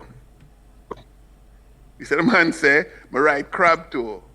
You know, I can read me and write it, so I'm going to act out the book for you. And the man just act out a whole book. A whole book. The story was not a bad story. And him say, where can you feel a man like me? I'm going to say, blood, nut. So that's in my mind. Right? Because the other thing is this, you know, for many people who the idea of a writer was somebody who was just different. To me, people relate to me. I struck them more as somebody who was in a music or something else. You understand? So they would have been like, "Who this weird brother?" Right? I'd lived in a Jamaica for a while and thing. And so people would have said them could have identified me, them see me. Yeah. Watch on TV. One time I stop at a traffic stop and a man come and say. And also too, my last name is not a common name. So they will remember it. Yeah. It also sounds like a nickname. People know my fears. I say, Channer, where your real name? It's like, Channer, call me with a nickname. So you my name Channer, right? Yeah. The man say, Mr. Channer. I say, yes. I say, oh, you're the boss. I say, can you do me a favor? Nah, dip in our pocket. He say, no, you can't teach me a new word.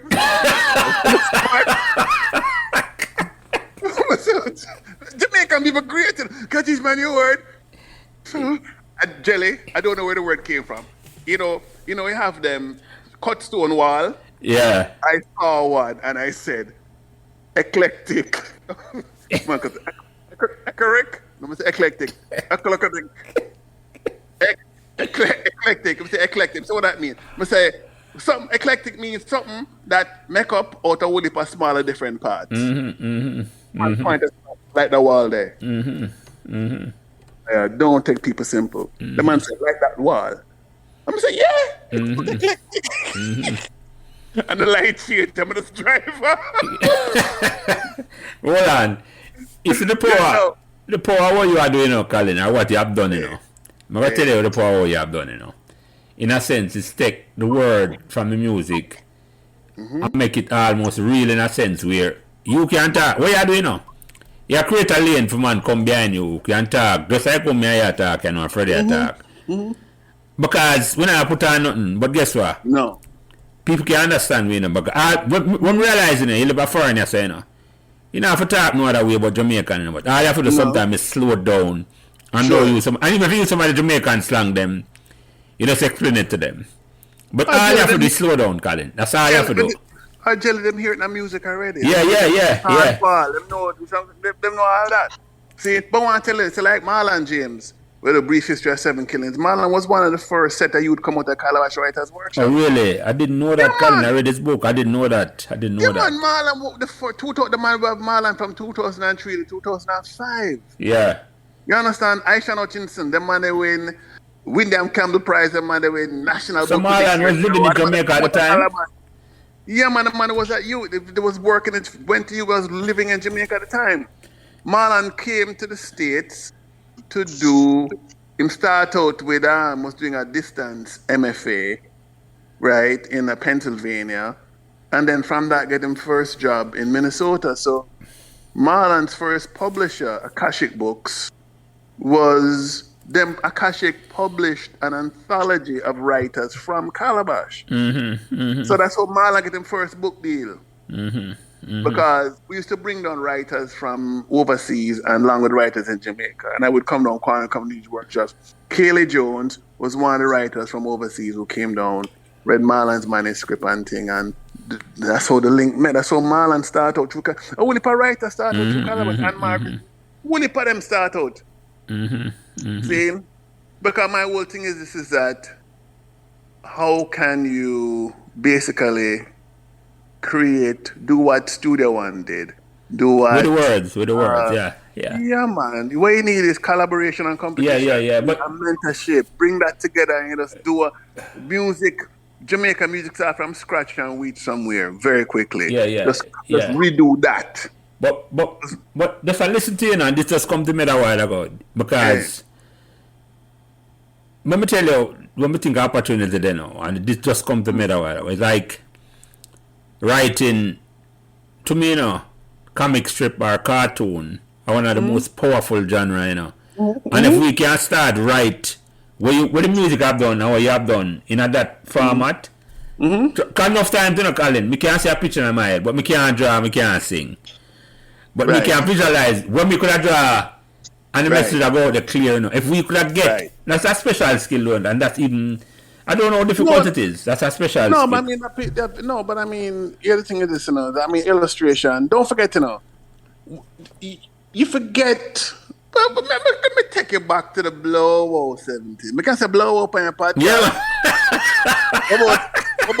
What about Blurt Neat? Because the Blurt Neat? Yeah, man. The poor there. Okay. But take it back to the Blurt Neat. 70s. Yeah. Don't forget, you know, Daily News did have a comic strip in our society with a cartoon of the toughest. You remember that, Hitchcock? Yeah, man. Yeah, man. Jamaica used to have local comic strip. You'd have a magazine in National Gas, which was a whole comic, like Mad Magazine, Crack Magazine in the 70s. Yeah, them thing me The name TC used to draw it, and even Wayne Arman from Chalice was a graphic artist. It was one of the men who used to draw the cartoon them in a National Gas. So we have that from a long time. We just that, in the 70s, the idea of self-reliance and of turn your hand make fashion was so strong. We just go back to importing ideas a lot. Yeah. Now we have come back around, you know, with certain things that people start. Yeah, man, create your own original thing, man. Yes. Okay, so I gave you 2 insults already. Classic insults. You go on like a girl, big insult. You're ugly if you have African insult. Let me give you a killer one now. You're so local. Local, whether it does kill you. To call somebody or something local was a put down. No, sir. You never wanted nothing in Jamaica that had homemade on its soul. You wanted something factory made. Because home, wherever we were, was not good enough. No. That is the colonial mentality. Yeah, we look outside instead of look within. I look outside instead of look within. Yeah, that was. Yeah, outside for validation. You hear the thing this and imagine. No, sir. No, sir. Me no know, you know. Me no know. I don't know. I don't know why. Him go pick up with that girl. She a bad head, you know. She a bad head. Yeah, that's another thing. Something So is wrong with her hair. Her hair is bad. She a bad head. No, a bad head, man. Oh, black. Me no know. Me I don't imagine Sarah Lou, nice girl, go to Immaculate, go pick up with a boy with black pepper green. Yeah, Right. yeah. Listen, what did Bob Marley say? Hatred you reward for our love. Yeah. Yeah. Woman, the self-hate that was there. The belittling, the And, casual belittling of us. and that's the challenge, you know, because it's almost like what for undo that before we can create again, you know. But guess what? Guess what happened? But the whole thing is laid out for us, you know. Yeah. Built your penitentiaries. Built We your built your schools. You brainwash education to make Take us us a fool. fools. Yes. Yeah. Hatred you reward. But as you said, hatred. Hatred you reward for our love. Telling us off your God above. All Right? of that, yo. You understand? Hatred. Hatred. You see, and this even though some love the word hatred. You see, hatred is what some people might say is really hatred. Yeah. But you know what happened? Hatred is hatred and outrage in one word. Hatred is outrageous hatred. You see the genius of me, I tell you. Yeah. That's why we have to study them, man, along with Shakespeare. Yeah. Look on a word like permanent. Papa Santa, permanent. Permanent is permanent, preeminent, and predominant. One, permanent. Yeah. The man, they're word genius. Yeah. What create something for self, and that, in a sense, that's uniquely a Jamaican thing, you know, because it's like we allow to express yourself a certain way. One of my favorite DJ, Burro Banton. Burro Banton can come on stage and just say, repeat a syllable, and the place done.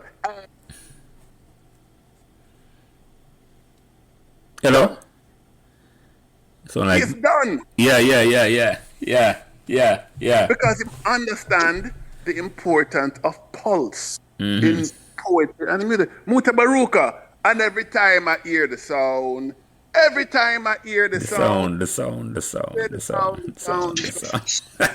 is not my name. Mr. Brown, Mr. White. Mikey Smith. Them stole Mikey Smith to that the poet.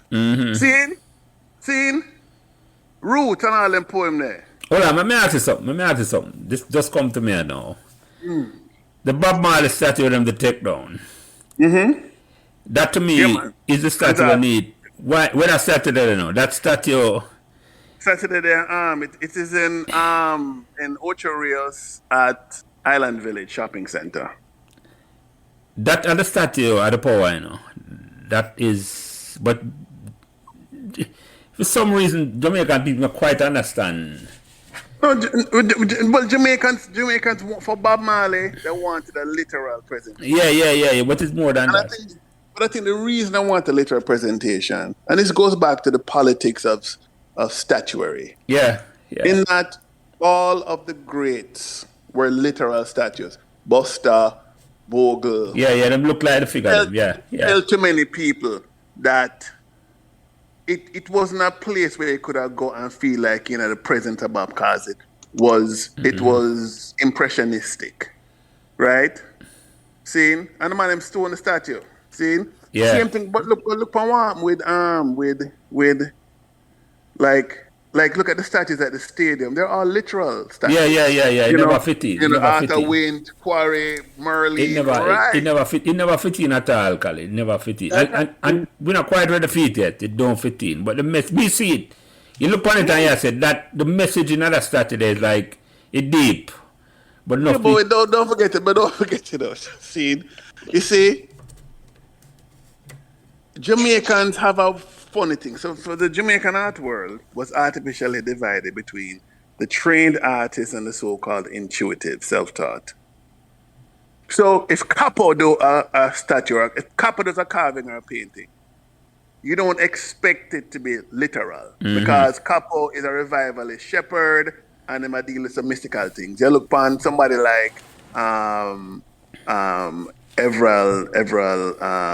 you look upon somebody like Everell Brown or somebody like Daly. Them deal with all kind of magical figuration and stuff like that. Gonzalez was somebody in the middle. He was somebody who was a trained artist, but is a man that deal with a lot of the mystical and impressionistic. So this whole thing, Bob Marley, I grew out a tree root.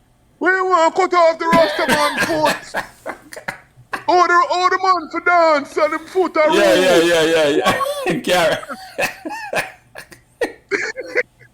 How you do? Yeah. Hold on. Because I believe it or not, you know, if we start look for wine it down, because we're almost there for 3 hours. This is going to be the longest one. But I have to back some other question because I know this is about the best learning experience. Think about half hour. Yeah, exactly. The best learning experience you get. Freddie, sorry, you know something? We need a part 2 for China, you know. Yeah, we know, but we're going to tie up back Meadowbrook because... It's got, I forgot into it, but here come the part 2. Best learning experience you get from Meadowbrook? Best learning experience from Meadowbrook. That there is a way to touch the minds of students in a soft way. Very important. I'm coming out from a harsh discipline at Arden, right? Yeah. And Meadowbrook found a way to have people learn and want to learn with a soft, caring touch. I'm going to carry that in my life as a teacher. I feel so. All right, next one. Life lesson you learn at Meadowbrook, you pass on to your friends and your family. To my friend, if you learn to write a good love letter, you'll go far in life. Come on, Jelly. Come on. Give me a hard question. Come on, Jelly. All right, let me get a question I have to think about that now. Hold on. Put the donkey drops and bolts. Hold on, I got no more donkey drop. That easy. Come on, I want cracking. Be cracking now. Learn to write a love letter.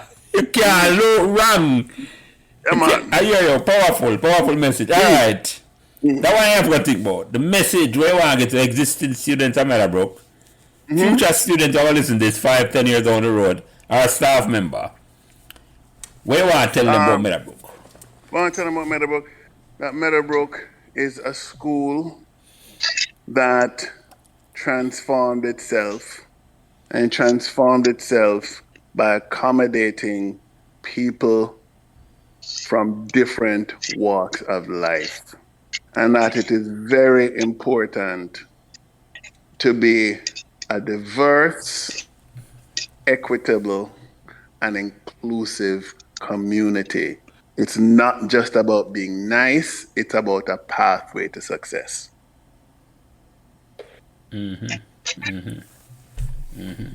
All right, before we come up to my last question, this is my short question to you, but to Freddie first. Is there anything you don't want to ask Channer that we never get round to when you say, right, me don't want to ask Channer this way, me know me have come on, you know. Anything we miss off? Save it for part 2. Save it for part 2. No, I think this one going to cut in the 2 and make a part 2. Make it still, Colin. But may I ask you the question, Colin?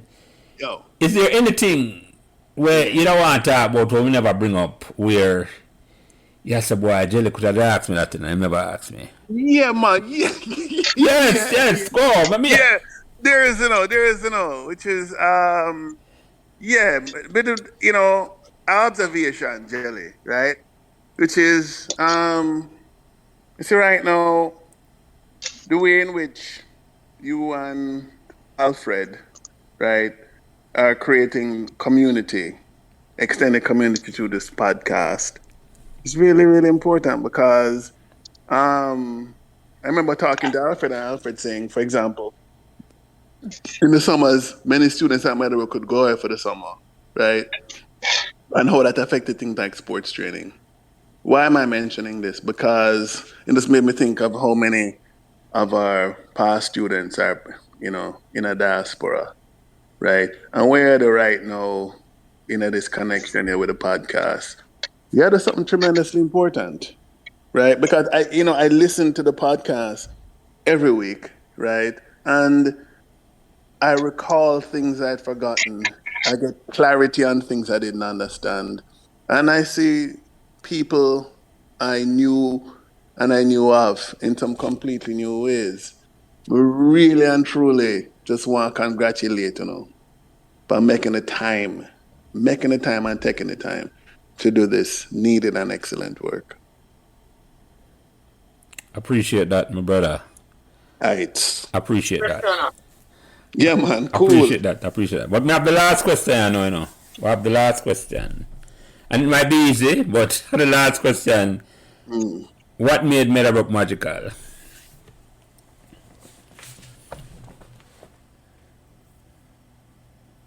Why? Combination of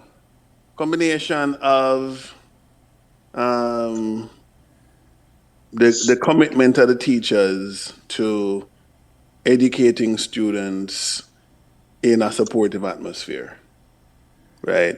And the next thing too was, in my time, the influx of students from other schools in the corporate area and from around the island to really make what was a school that was so insular, that was almost everybody lived in the same neighborhood, to one that became much more open, and to be able to witness, right, a change that was so positive. That to me is magic. And I can't forget one more thing. If you want to have, if somebody wants to understand what the spirit of Meadowbrook really is, it goes on full, But when Pekka,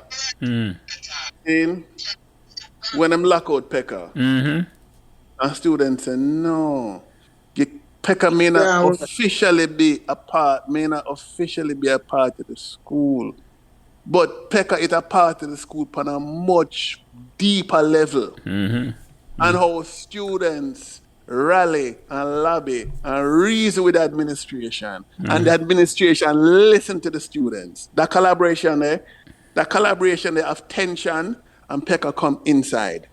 To me, that exemplify so much of what made Meadowbrook great, that nobody was left behind. And Pekka exemplified that. The man with them Lambretta who would have trust you.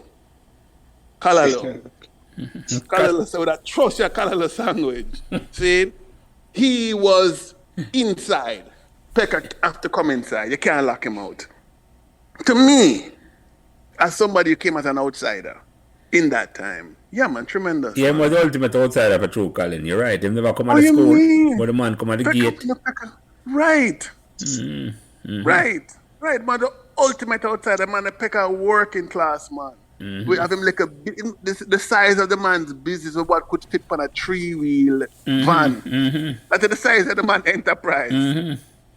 Zane? You're right, you bring up something, the power of Pekka. Come here, talk to a youth what day, I mean, a friend of mine, I name Andrew McNamee, and I tell me, one day, me attack, him not have food money, and he go to Pekka, and Pekka just give him a lunch, And the next day, him care about the money for go get Pekka, and Pekka said, but you never really have to do that, That was the power of Pekka for true, Colin. You're right, and in a sense, what you bring up is so important, It wasn't just we alone, it was the fact that we had an administration with a listener that say, it was a collaboration, Colin, a creating something.